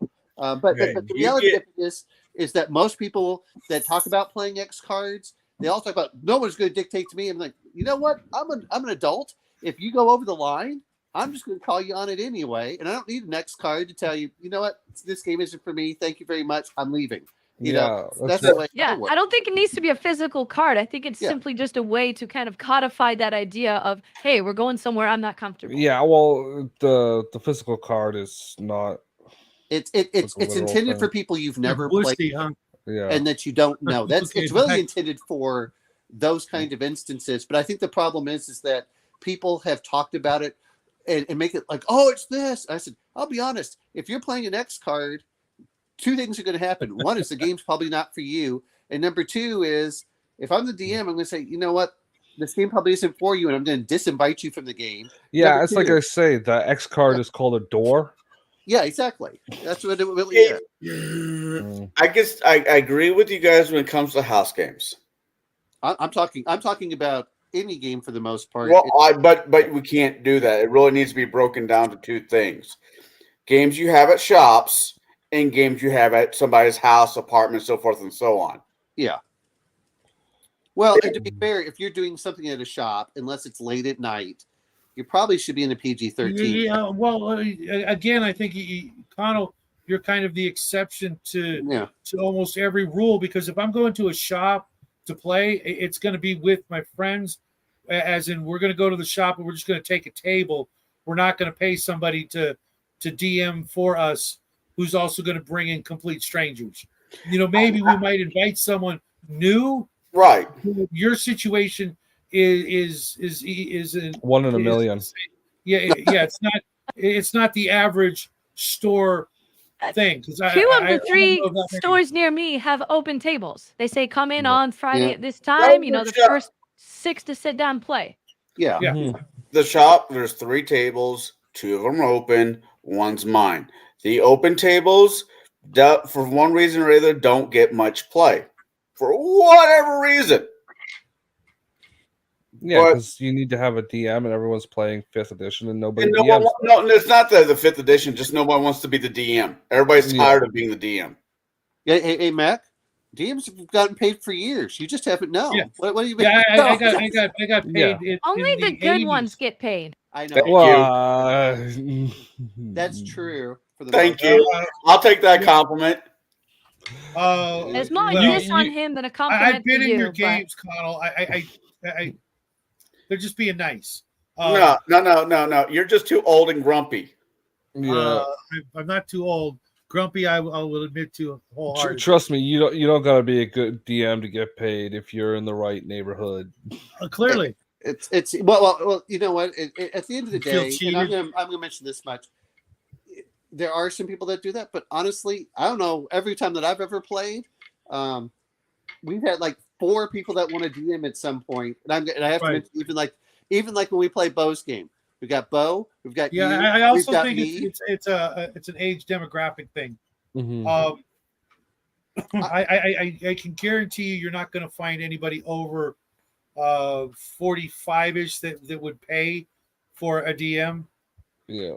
I'm going to bring it up. It's got to be people who want to try the game, who haven't played. They don't have a group. They're looking to, hey, what is this game? Oh, it's $5 to sit down and play. Cool. If you're a school gamer, I got one table.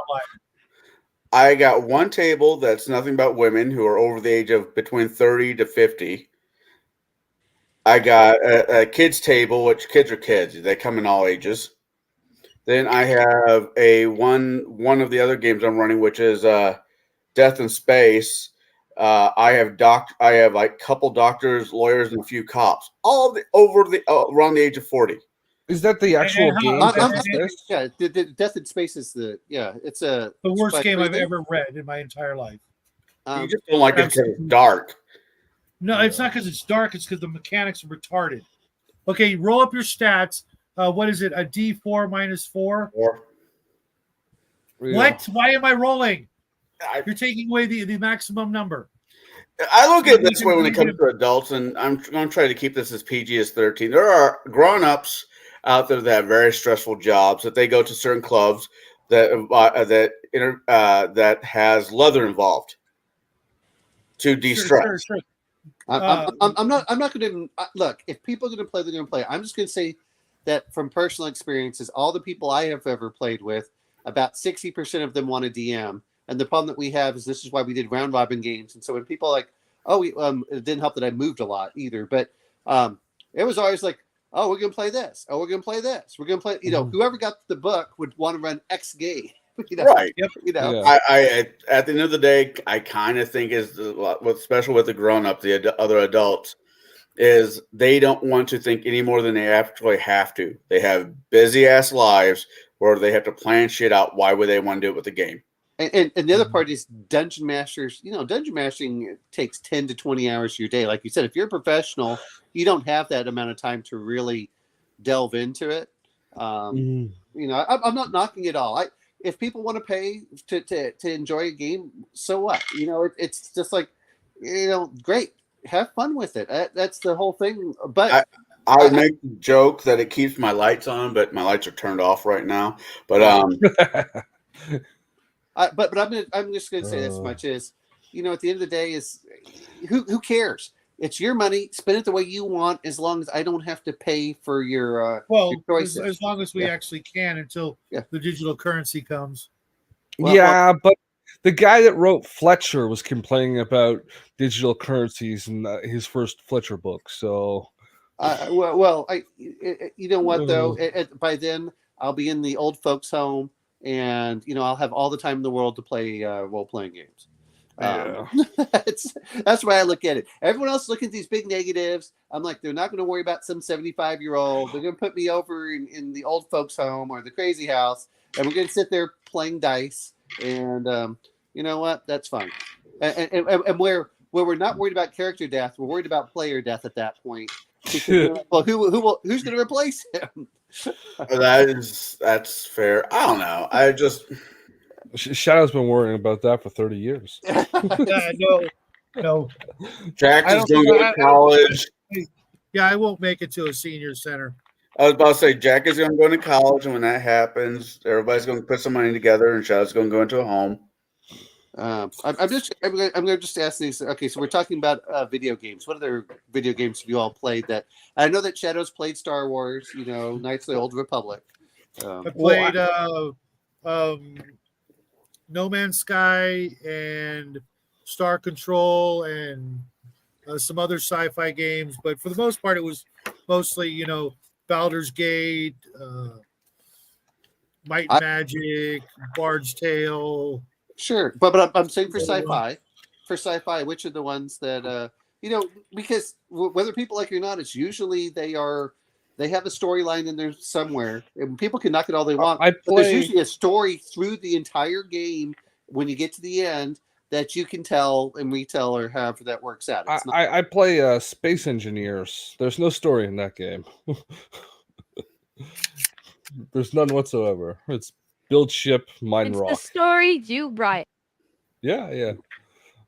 There's less story in that. The story of in incompetent engineers building spaceships that don't survive. Hey, you've seen my work.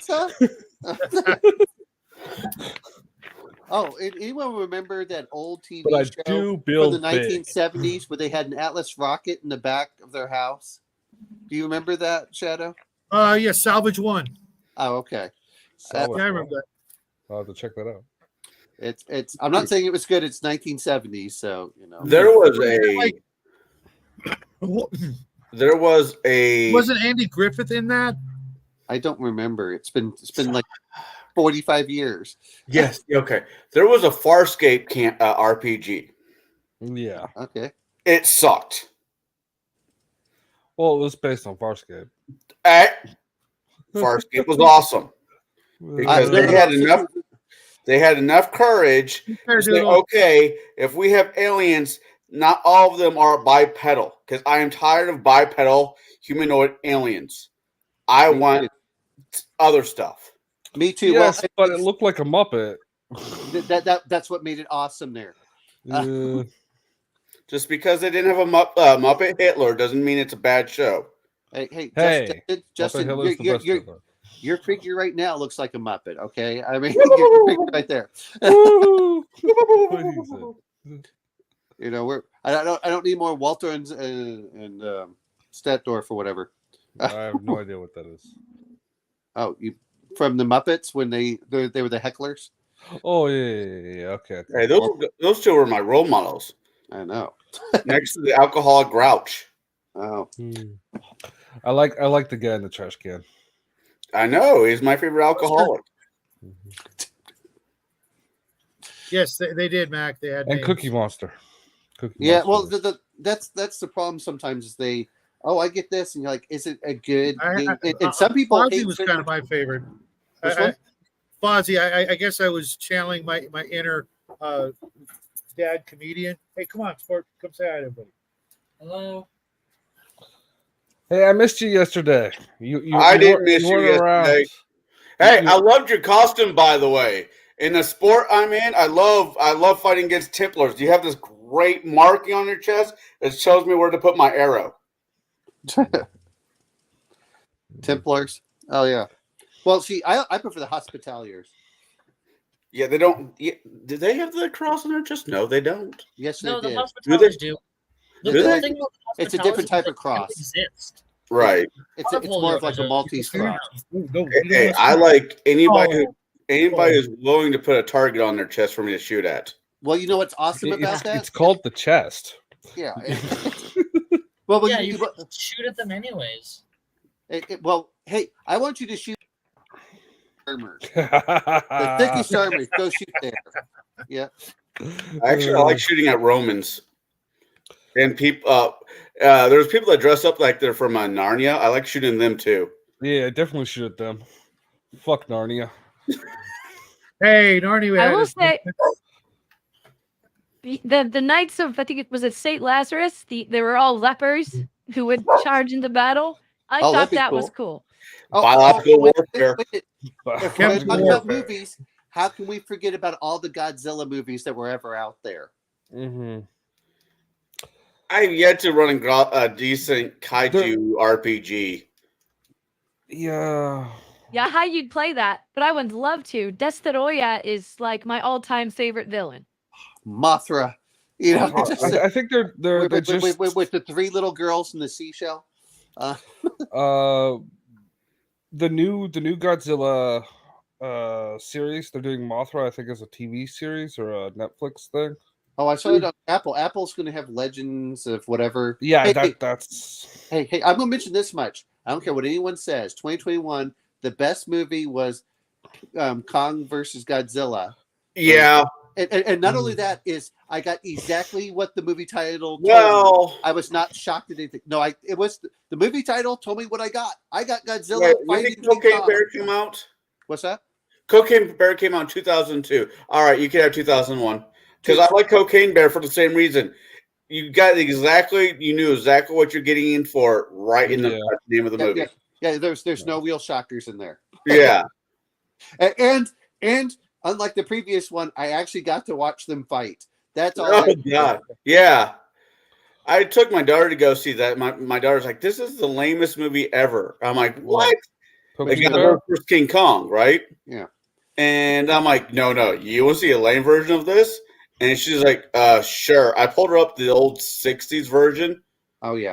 You can see the zipper in the back of the outfit. Kong shoves a tree down his throat. That movie was awesome for that moment alone.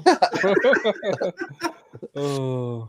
I look, there's a certain part where you're like, if you go to a movie, I expect to find out what's there. I'm like, good. I got exactly what I wanted.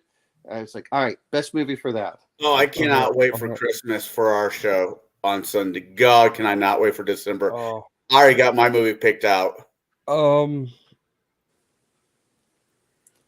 tomorrow, it's on Prime. Tomorrow's show. Do you still want me to come by or? Yeah. For tomorrow's show, Okay, Bo's out.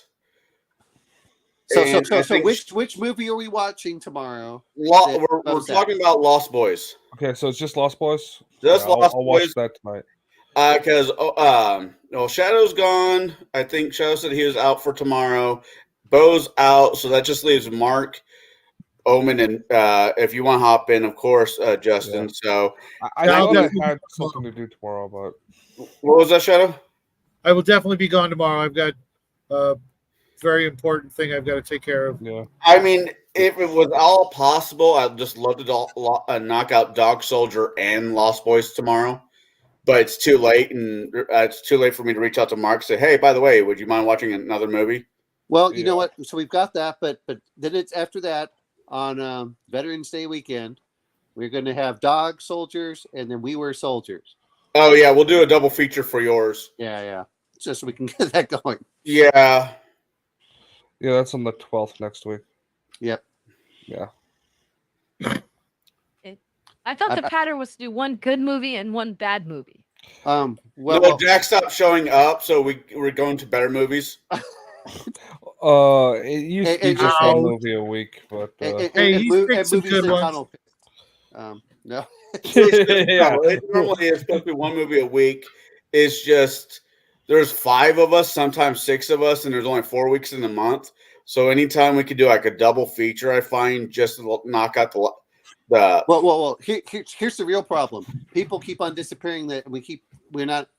Yeah. Anyway, we'll usually skip like 2 or 3 weeks sometime and whatever. Yeah. There's always something. Yeah. Mm-hmm. So anyway, and the holidays are coming. Yeah.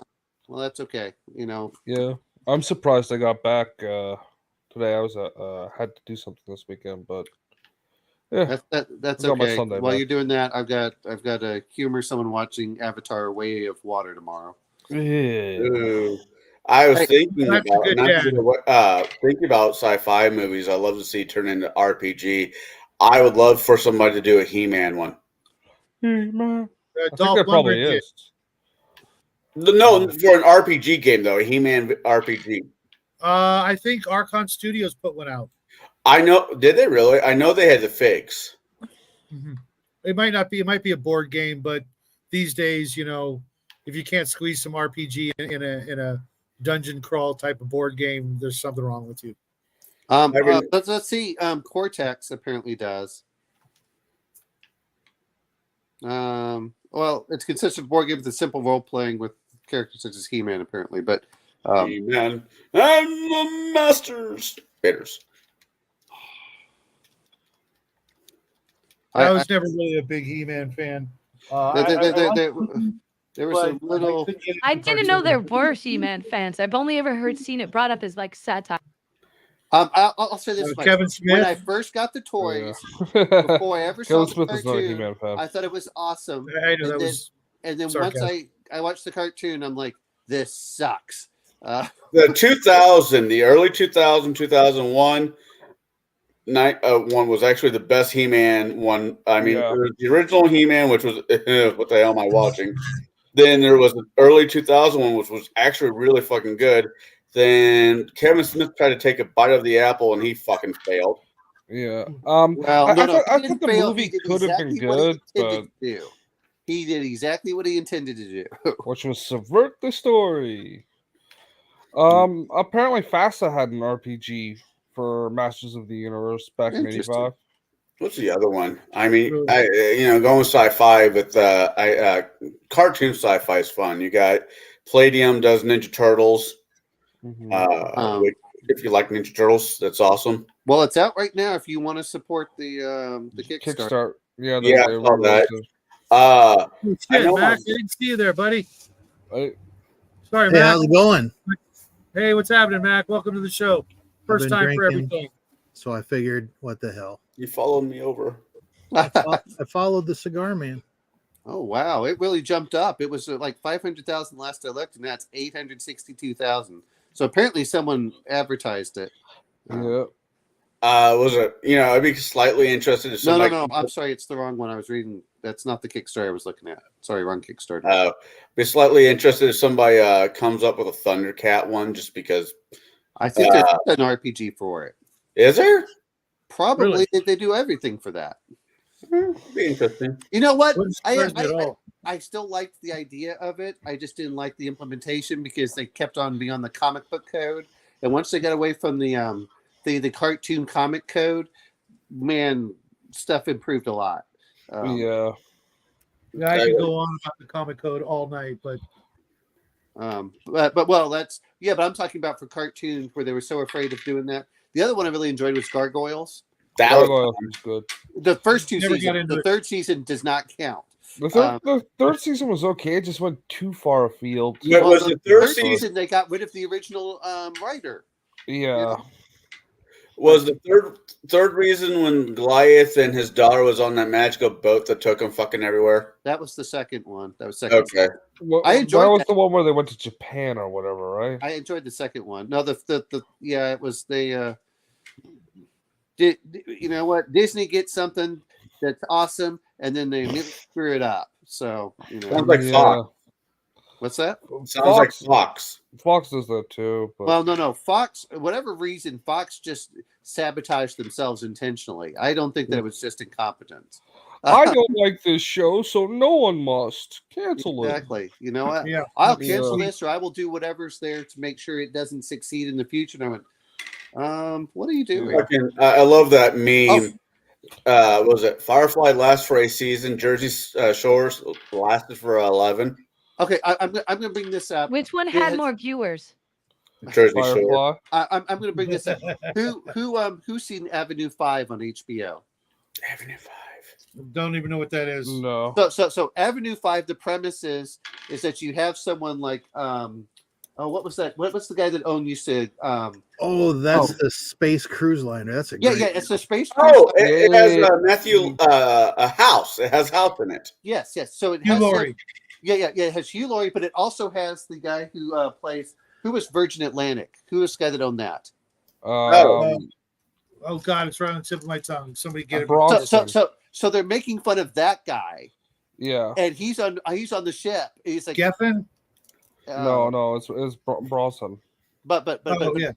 But you know who I'm referring to, and Yeah. and they imagine that guy with the egomaniac thing, and everything goes wrong on the ship, and it would probably be great for an RPG just from that aspect, Yeah. because I don't want to reveal too much, but they start finding things go wrong, and then the ship starts doing stuff because the Virgin Atlantic guy basically decides, we'll just send everyone on this side. And, we forgot to do this. And then they're like, well, how long are we going to be out here? 11 months. He says, it's supposed to be here for 2 weeks. And then they start going through, and then they have the robotic president. And the robotic president just let them all die. And then they have the Canadian astronaut. It's ridiculous. Oh, and then they have the cannibal now. Who's being elected for public office. Yeah, someone was recommending that to me a while ago. It's a real dry sense of humor. It's very real. It's a very dry sense of humor. Very British. But I think that it's actually pretty funny for a lot of things, and it would make a great RPG if you just want your normal people in there, like a 2-3 shot. Oh, well, you could probably make it longer. It's kind of reminds me of Paranoia. If you don't want to kill off the players and they just want to all be kind of stupid.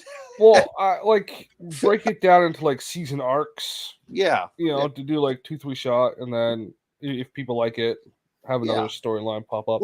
Maybe rotate the DM.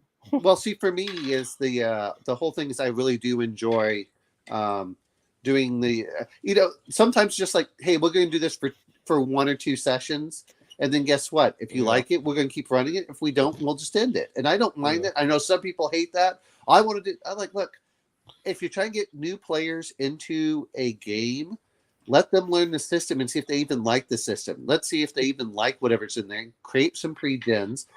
And my general rule is don't buy a book for any game unless you've been out there for played it for 10 sessions. Once you play, or it's cheap, or you like it as a concept book, but definitely like. Well, people forget you're expecting players to buy $50 books, and in most cases, why would they ever commit to things that they don't enjoy? And don't force them into something that they don't enjoy.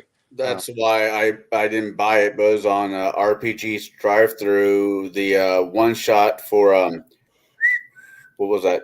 Dragonbane. Oh, well, if it's free, that's one thing. The one thing that I don't know if you saw, for everyone that's out there, Vason was free for 2 days. I got that too. I was able to have that on Halloween. Yeah, I thought that was kind of cool. I always try looking to see what's out there sometimes, so I just Shadow, can you create a page on your Discord so people can post when things are free or on sale? Yeah, absolutely. Let me write that down. Wait. Did I post that in your Discord? I may have. No, but if there was a dedicated, I didn't see it. If there's a dedicated page for that kind of stuff, it'll be easier to find. You know what I mean? Yeah. I'm trying to see if I posted. I may not have. Hang of making new channels, and I've got a few more ideas of things I want to put in there. Unfortunately, I didn't. I put in Yale Geeks and I did it in Legion of Myths. That's the two I did. Yeah, it was pretty funny actually. The other day, I was just looking around and I just made up, the different things in my Discord, and I was like, why am I not getting notifications from my own, different channels with Discord? And there's like all kinds of crap. I'm like, oh, what the hell? What's going on here? I appreciate it. But I just wish I would actually get those notifications. Do you have the channel muted? Because I don't think so. Even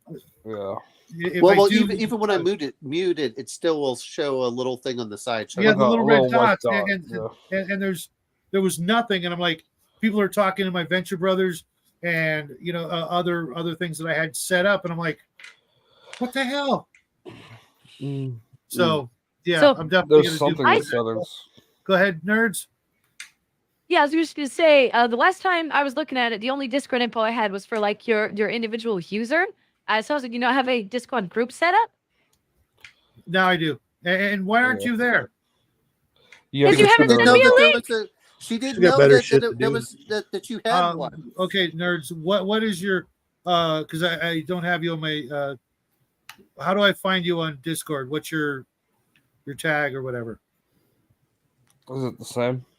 A nerd's nerd? So yeah, it's just a nerd's nerd. Don't I need the hashtag number as well? I have no hashtag. I have no number. I am the OG, the one and only, a nerd's nerd. No. Okay, it's weird because I've got. I guarantee there's no other Shadow and Sun unless it's that auto shop. Yeah, so I had a number, and then it was one of the Discord's updates. It was like you can now change it. You no longer have to use a number as long as it's a unique string. And I just grabbed it. Oh, okay, cool. Okay. All right, I'll find you later because I want to get you on the show and do a one-on-one. You busy next Friday? I don't think I am. I am. Wait a minute. What's going on? Oh, during the day or? Yeah. Give me a time, nerds, and we'll do an hour.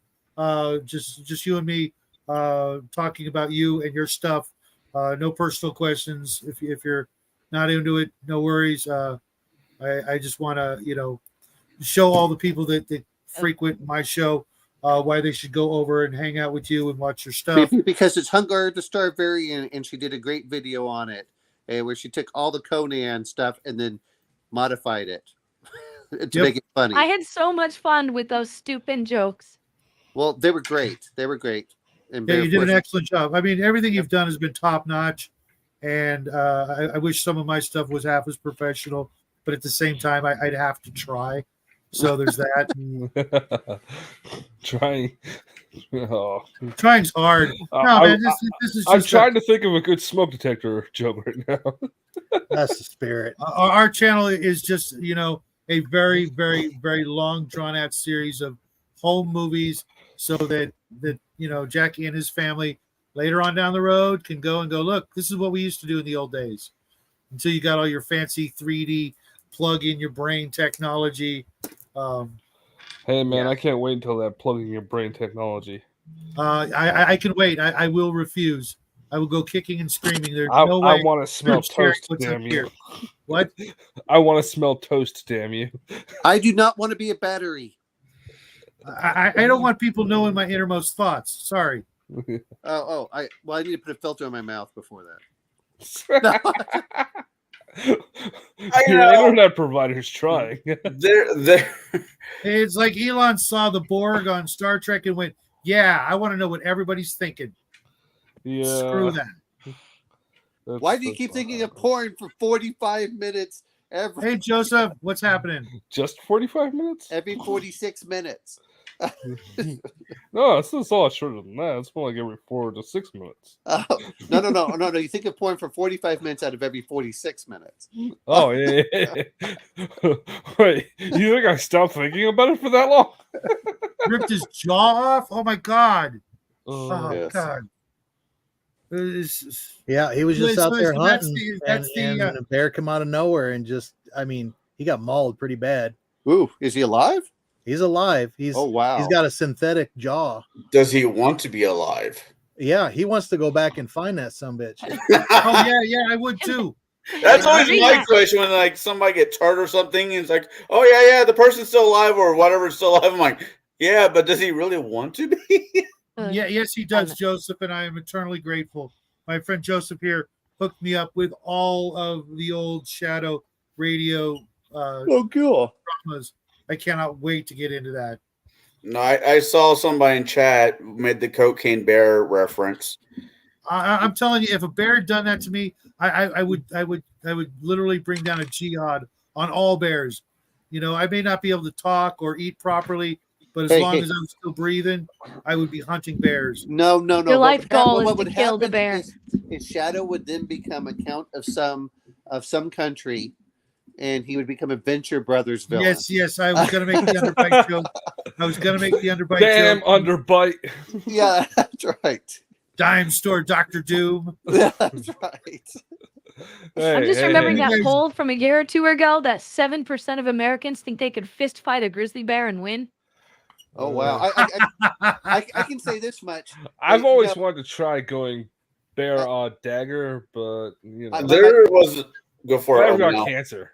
Well, my favorite is is whenever they talk about an alligator down here. All right, I see your 357 and your 45, and I'll raise you a 44 Magnum. I'll you know what though is I will raise you a lasso and a treble hook. Because guess what, my friend. No. Here's the thing. How far do the foot? A foot? That they don't do crap to an alligator underwater. Now treble hook, that's a whole other thing. Yeah, I see what you guys are raising, and I'll bring my bear brothers. Underwater? What's that? Yes, the bear is underwater. No. I'm talking about alligators. Alligators. Oh, Okay. When it comes to bears, I see everything that you guys are bringing, but I'll bring my brother's truck. Yes. Because even if I miss, I can still drive away. Oh yeah. Yeah, you guys ever heard of Lion Country Safari? No. Yeah. Where's this? Lion Country Safari. Yeah. This is where you take. Okay, your car this used to be zoo. okay. If you guys know where Irvine Meadows is in California, Before it was Irvine Meadows, it was a place called Lion Country Safari, where you and your family would get in your car, roll up the windows as best you could, and drive through a man-made version of Africa with live lions and giraffe and zebra. I literally had a lion on the hood of my dad's car as a kid, and we were all like, "How cool is this?" That's You pretty just keep awesome, driving actually. really slowly. It's really awesome. Yeah, was that's really until the insane. monkeys start throwing poop at your car You know what? windows. They only do that when you aggravate them, and this is what I've heard because I've talked to a few people that went through Panama going through this. They're like, "Do not screw with the monkey," and they're like, and some soldier always says screws with the monkey, and the monkey follows them out of sheer spite for days, flinging poo at them, and they're just like, "I am going to kill them." I've heard. I have a buddy who served in the service, and he's got the same, not the same story, but more or less the same thing. Yeah, don't screw with the monkeys. I don't know The why. monkeys, when everybody was sleeping, or when the guy who was screwed with them was sleeping, got into his tent or whatever and beat the ever living fuck out of him. I mean, I'm not saying it's true. I'm not saying it's not true, but that was the story he told. I'm like, fucking vengeful monkeys. Oh, they are. Yeah, they are. You know, it's like leave the monkeys alone. If people tell you to do something, it's just like what is the last thing people say before they get bitten by a rattlesnake? Ouch. Hey, watch Or is it- this. Hold my beer. Yeah, exactly. It's kind of like this. Hey, watch this. That is, oh, man. I cannot tell you how many times I've said "hold my beer." Yeah, You know what? Do you have a said it- I don't drink that much. nerd? Because if you do, that's awesome. Wait, what? She says she has a 338. That's awesome. It's I had it for about 5 years now. It's my click and a half rifle. Oh, that's awesome, man. Awesome. Well, I guess, lady. I like gun. I mean, I know how to use. Let me rephrase that. I know how to use most guns and rifles. I just don't like them, so I prefer my bow. chainsaws are more honorable. You know what though is my son doesn't mind shooting the 22, but he doesn't like the loud noise, so that's why he'll usually just stay in the car. My oldest is like, I want to get a gun. I'm like, okay. So me and him went to a rifle a range, and after about 10 minutes, and he's like, I no longer want a gun. It's too loud. I'm like, okay.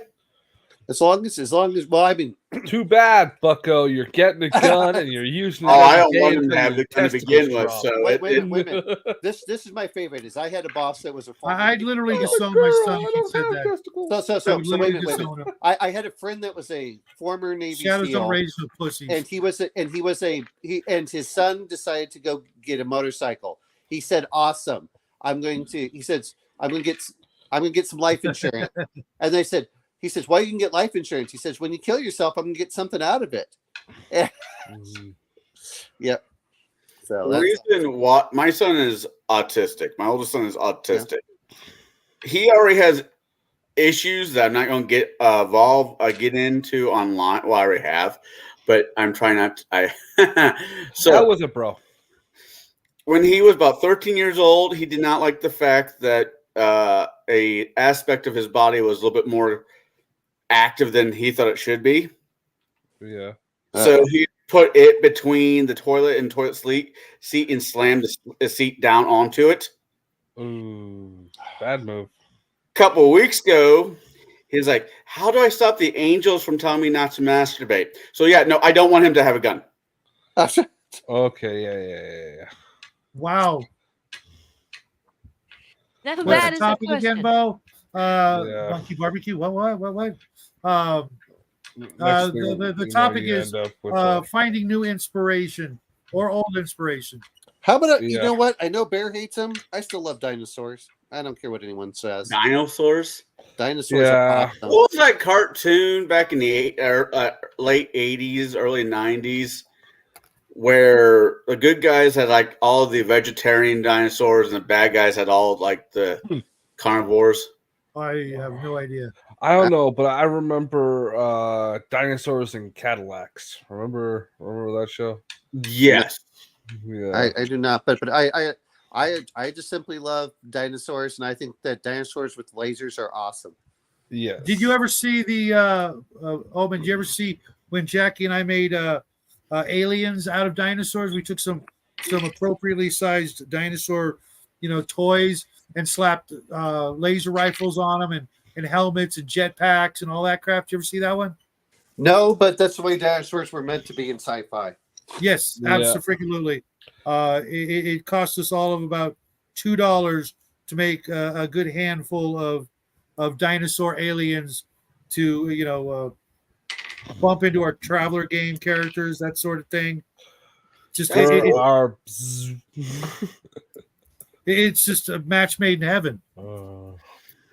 Donor I side. don't know. I mean, I like dinosaurs. I don't mind them in some RP, but the RP has to make sense for them to be in. It's like when I've ran. Since when has that ever mattered with role playing? If you're playing a Pathfinder game, if somebody rolls up with a why are you playing a Pathfinder game? Right, exactly, Justin. Because that is a system I enjoy. As we all know, D&D books belong in the fireplace, and Pathfinder books belong in the toilet paper rack. No. Pathfinder books belong on the ground so you can reach your D&D books because you have them stacked so high. Okay, I'm gonna come to my cigar man friend's defense here. I've been playing D&D since 1978, and I just recently started playing Pathfinder because it was the only game I could find. And I gotta admit, it is a solid system. I'm not saying it isn't a solid system. I And like that. it's good for role play if you know the history and you flesh it out. And I haven't really found much wrong with it yet. And we've been playing for who make it 2 months now, and it's a ton of fun. Yeah, And- I love and- Pathfinder. Yeah, I just don't like all the well, to be honest, Feats? no, I'm glad to hear it. I just knock it for just at a certain point when I saw all the feats and the talents, and I was no, I get it. Wait, hold on. But you like It's all fun, man. I knock Palladium all the time. But what was that system? I knock Palladium. Exalted. Exalted is nothing but feats. Yes, but there's a difference because it's a skill-based system. So is Pathfinder. When it's a I play a level-based role-playing system. game, I want there to be actual Do role you get playing. level points in the I've never game? Then it's a experienced level that system. in an actual play. Well, the only Pathfinder DM you had was Bruce. He doesn't exactly do a role playing friendly campaigns. I was not. I mean, I think there's certainly a point to be made that if the system focuses on combat and seats and is very mechanical, it's not that it detracts from role playing, but it does tend to attract the players who don't focus on it. So I think that's where most of that disparity comes from. That of course any group can role play any system. I agree. Well, no, I'm not knocking it. This is true.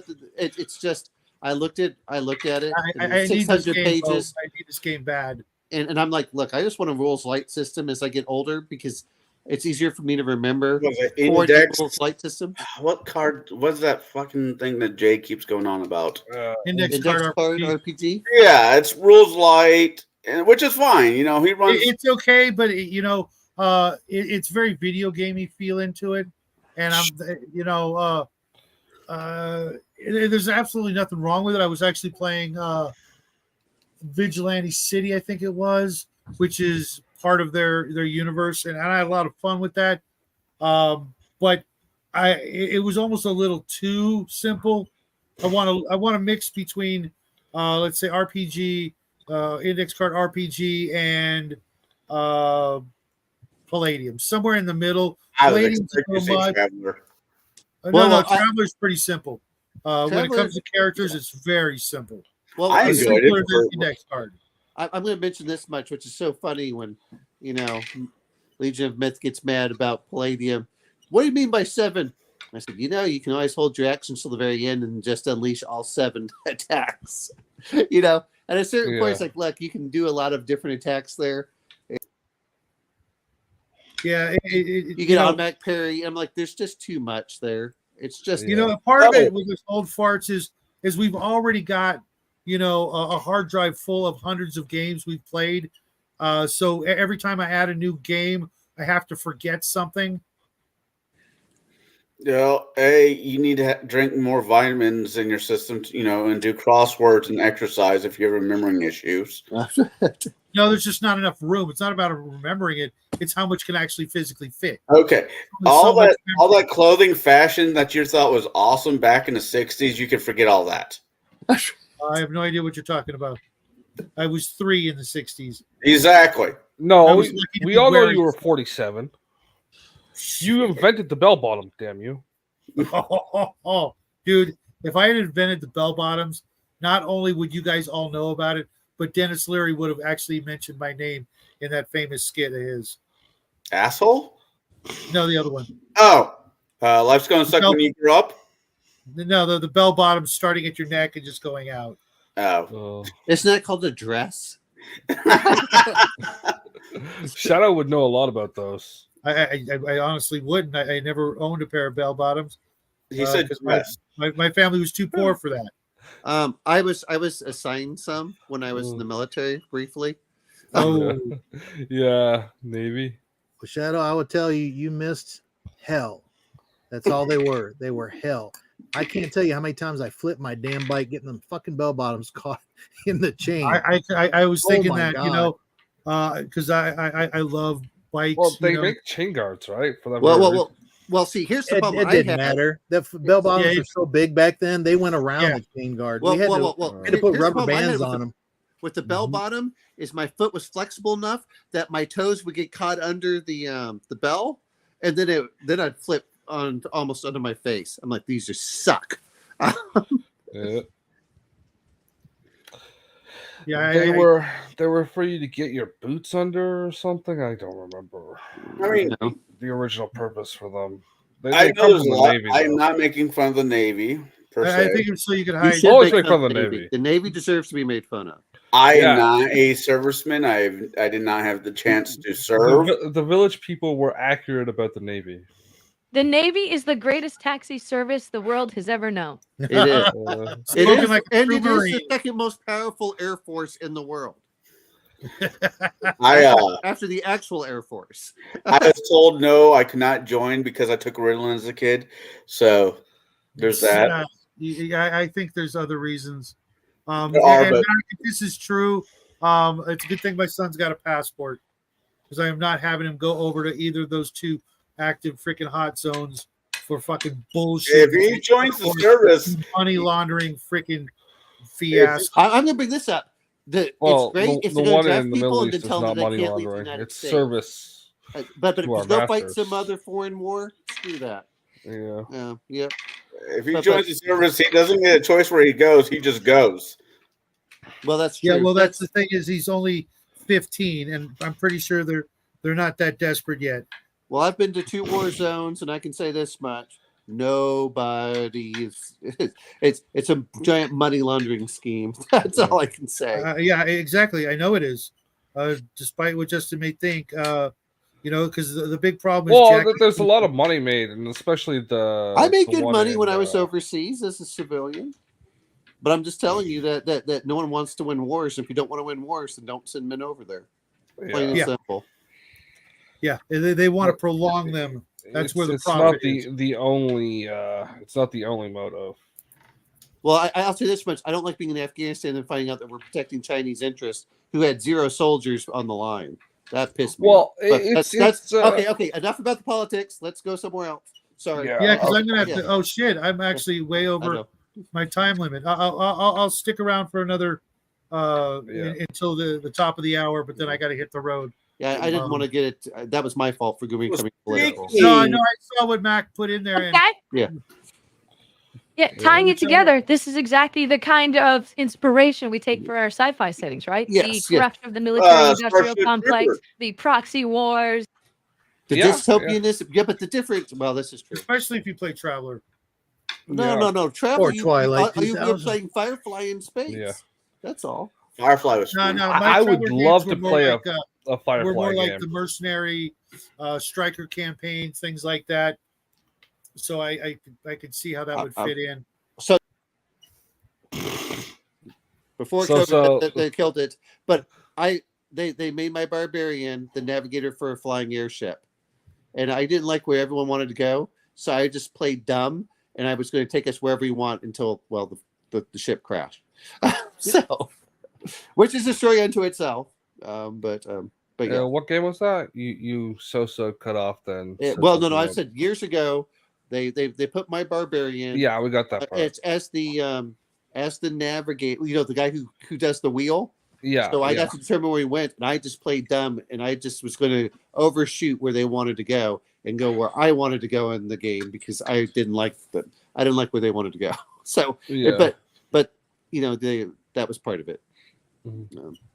All right, enough with the politics. I'm sorry, I didn't mean to get there. That was my fault. I'm just running through them. Get to. You know, you can skip over them. Yeah, I know, but I never let it be said that I'm not going to give everybody. You know, if you type. Oh wait, you weren't going to bring up mine. Which was yours? Somebody's like talking about Giro or Gore or wherever. And I said, "Who's a whore?" Then I think Mac under here I said, didn't understand it, so I wasn't gonna. We didn't understand the reference. Okay, so it's not Giro, it's shawarma. That's the better of the two. Yeah. I've never had either, and as long as there's tzatziki on it, it's shawarma okay. is awesome, man. Yeah, tzatziki's so good. I'm with Justin. It don't matter if you're buying, I'll try it. No, that's fine. I don't pay money for food I've never tried before. All it is it's just sliced meats they go on there. And but in Europe, everyone wants to go to McDonald's. I'm like, why the hell would you go to McDonald's when you got? I know. Trust me, the shawarma is just as cheap, and it was so much better. God, it was so much better. If you're buying, you got souvlaki right there, and you. I got a few family members I need to knock off because they still live in Ireland, and right now their favorite drink is Budweiser. Am I quite white? What? Yeah, okay. Budweiser, for some fucking reason, is very popular in Ireland. No. Which version? The Czech Budweiser or the American Budweiser? They're very different. Budweiser. No. Those are completely different. In fact, the two fight over each other because the Czech Budweiser has like twice as much alcohol as the American Budweiser. Content doesn't matter. Okay, so they actually might be getting a beer that's worth drinking. Yes. The Czech Budweiser. See, so many people thought, I'll get Budweiser, and they realized they were getting Czech Budweiser. Oh, that was all. No, sorry, a lot of people got pretty drunk. Oh, sorry. Go ahead. Yeah, I drank my share of Budweiser and no, Czech Budweiser. Again. Czech Budweiser is not the same bottling company as Budweiser here in the U.S. Well, if it tastes the same but has more alcohol in it. Budweiser here in America is like fucking in a canoe, too close to water. Yeah. Sorry about that, Bo. I can't type apparently tonight, but thanks. I need to check out, even if it is just the PDF for now, because I looked into Cadillacs and Dinosaurs and yikes, little spendy. And yes, setting over system every day of the week. I don't care. I do not want a crappy system because that just ruins the setting. I like a simple and forgettable system. One that you can learn really quickly and becomes like a snap of the fingers to do what you want to do. And then once that's out of the way, we can play with the setting as much as you want. But I'm what you call a filthy story RPG player or whatever the fuck they call them. Well, no, that's fine. But I agree. I want a story. I don't want my game going. When I reminisce about the game, I am not going to mention die rolls. I'm going to tell you a story. Yeah. Not how many times I crit. Not thank God I had this ability or that ability, but tell it as like I was telling a story to a complete stranger who doesn't game. Even if you're a simulationist RPGer, make those rules non-crunchy, right? You can have as many tables as you want, but if you start making those tables crunchy, that there's a line like, if it's not easy to play, it's not playable. Well, all I'm saying for this, anyway, Derek, that sounds terrifying. I'm going to say this much: what RPGs have inspired your own games? That when we're talking system over setting, but I'm sorry, setting over system. But what I'm saying is, which games have inspired your preferred system? Wait, what? Okay, So, which games, RPG games, have inspired your game in your preferred setting? So, for example, if you're saying, "Oh, I love Traveler, but I love what they did in Alien, so I'm taking over some of the stuff that they did in Alien," or whatever. That's what I'm referring to is the system you really love, and then what games have inspired you to play your game into a different system. I don't really work that way. Okay, it's I want the story first, and depending on the group of people, I'll try to either use one system or another to make those kind of people happy. Because I do know that there are some people out there that really want crunch and want things like I started out playing D&D, sure. and then I went to Palladium because I picked up a book with a bunch of other books, and I was reading through one of the Palladium books, and I was showing it to my friends, and the combat was like, look what you could do in a 15-minute melee round compared to what you could do in a D&D 1-minute round. And they're like, oh, this sounds great. And I still ran my same world, but I used those rules because they liked those mechanics. Whereas it was the same shit getting done. Well, yeah, but I'm saying just because someone likes mechanics, but I'm saying is like, for example, if people, I know that the Legion Myth hates it, but like riffs, there's a Savage Worlds riffs, and then there's the normal Palladium riffs. So people are like, oh, that's what I'm kind of referring to is you're taking whatever world setting from another game, and then you're putting it into your preferred system. Yeah. I've never done that, but well, like, even if you're reading stuff, well, I mean, like Nerd is talking about BattleTech. I hate Mech Warrior as a system. I despise Mech Warrior as a system. Yeah, but you can usually do most of that stuff with just about any system. Well, you can find a better system to use it for. That's what I'm referring to. That's what I'm saying. Now, from what I understand, there are several different Mech Warrior systems. Then they switch system in like the last edition or something. They've made a couple attempts, and all of them have sailed pretty hard. I know they're either just released or about to release their new Anticon, like Destiny RPG for Mech Warrior. And that's what I mean is if you don't like the system that they're using, what system would you use? Right, that's part of it. So,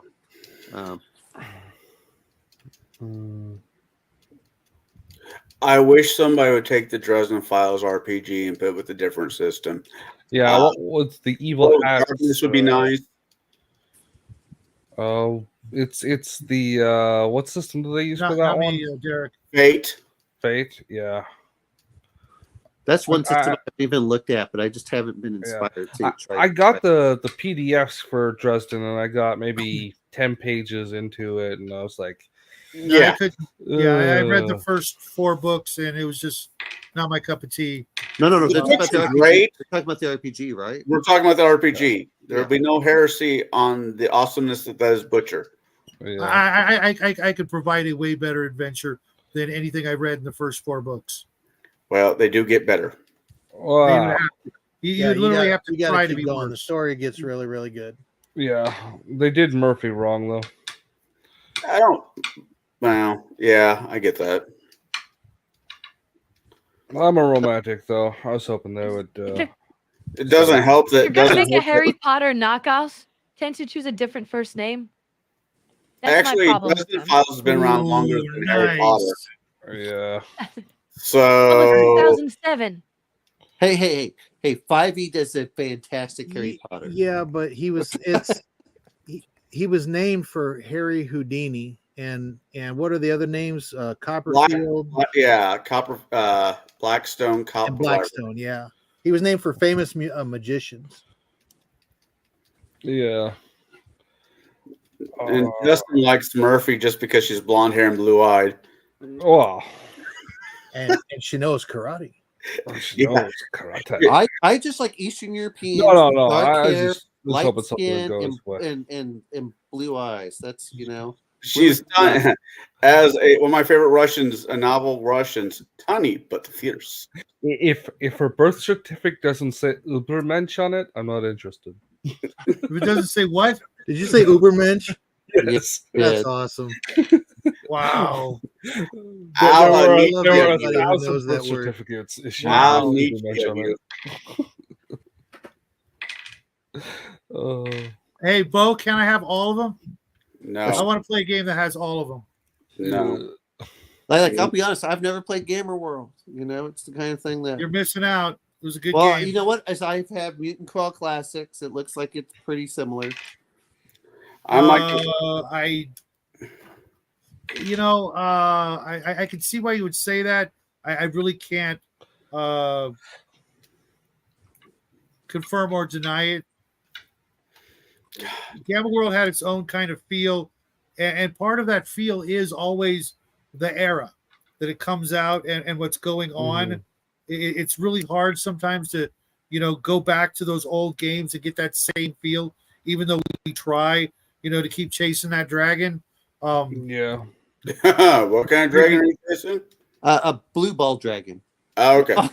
Yeah, Okay. not the Chinese one. No, the Yeah, same it's- dragons we all, chase. That feeling Nostalgia. of the first time. Or nostalgia. for now, Exactly. let's say member berries. You know what? What's my all-time favorite game? Everyone talks member berries, but I'll be honest, a lot of it is not. I don't member know, berries Derek. for That's a me. good It's- one. I just I never I thought just of it use like it- that.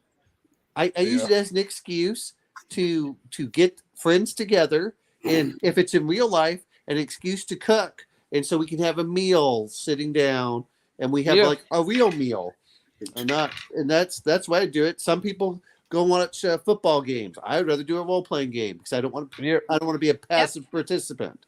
Favorite PC Yeah, I make some game wings, was fry them overnight, sit down. Yeah. my favorite PC game, Derek, wasn't a PC game. It was actually Phantasy Star. And any of them. PC game? Oregon Trail. Oregon Trail. You have died of dysentery. What? That's the only PC game I've ever played. It's the only command he I ever thought I got. was a retro gamer, Oh, does but anyone I don't remember feel like Zork? I am anymore. Zork. Because it's I'll- an Oregon Trail? You should look up AI Dungeon or Dungeon AI. Because it's like Zork, Never read that one, Derek. but with modern technology. I never read what? jokingly say and non-jokingly at the same time, I saw Terminator, the first movie, too early in life. I don't like computers. I use them because it's a necessary tool. But, I can't wait for the AI to run all my games for my... You can go fuck off and die. Bo, the trick is you do it in a sci-fi setting and every world's different. It's that simple. Oops, that was did something I didn't want to do there. Shadow, were you talking about Drist? You've never read Drist? No, I've never read it either because all I No. saw was like no. Oh my And god! Edgelord Dark Elf is just not Yeah, my you know what? thing. When I actually heard about it, It's a it was parody. after I'm still not sure. when I finally see, I had a lot of players wanting to play that character, and I didn't know who the hell that character was, so I let them, play similar things. Obviously, I didn't have dark elves, but they wanted to play that kind of a character, and then I started finding out, and I'm like, okay, You're supposed I to come really up have with your own I really thing. have a problem when people are literally playing like the exact copy of the character someone else created. I had this one player in my superhero game who wanted to play Superman and the Flash.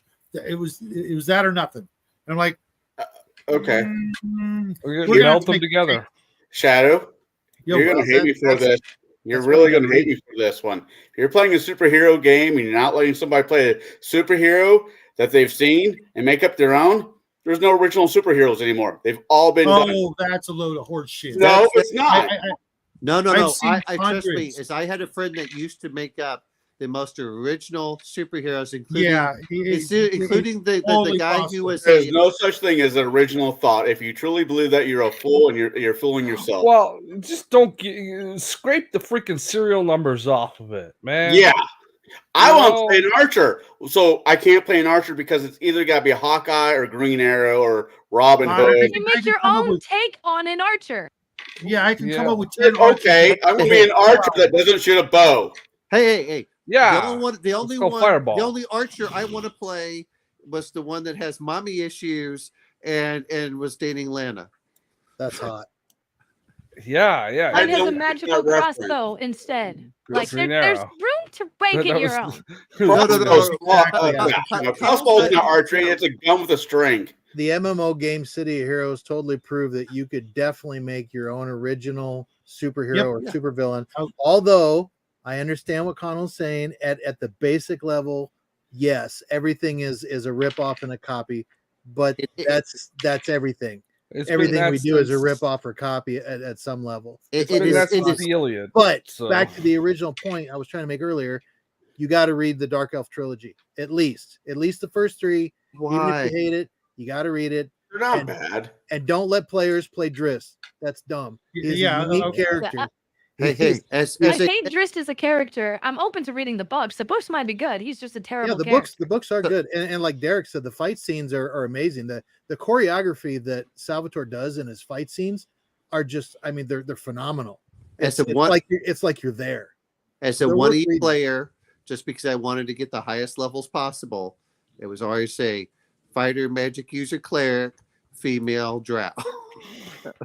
I mean, you're not wrong. No. You don't understand. In first edition, they had higher level limits than all the other elves. No, I know.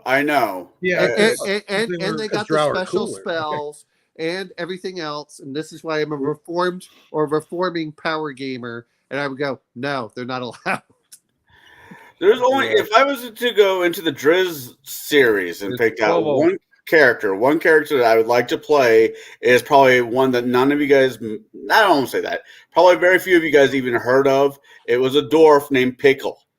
I thought he was an interesting Is type. that the Gutbuster? What? Is that the Gutbuster Brigade? No, that was Pickle Boulder Shoulder. He was a dwarf druid. Oh, okay, I Gentlemen, remember him. ladies, it's been like 20 years since I I gotta read hit the road. All right. See you later. You guys do not have to leave. You guys can stay here and chat all night long, but I do have to go. I've actually like a half hour behind what I was supposed to do tonight. Okay. Not including the other show that I'm going to. And that other show is the Quantum Show with Nathan Allen. You guys want to party on over there? Cool. You guys want to hang out here? Cool. If you guys want to come back next week, even cooler. Thanks to everybody who's in the chat, Derek and Bo and who else is here? There's a bunch of people, but it looks like it's mostly you guys chatting back and forth. But the other viewers out there, I really appreciate it. We'll be back next Saturday. Actually, we'll be back next Thursday for something like this. But again, next Saturday, as always. Hope you guys all have a great weekend. I have got the biggest freaking game of my life, the absolute biggest challenge I've ever had shoved in front of me as a gamer, and I cannot freaking wait. So I got to get some sleep tonight. You guys have a great week. Have a great weekend, Love you guys. Yeah. And happy trails. Party on, everybody. Night, partner. Don't die dysentery. Go smoke some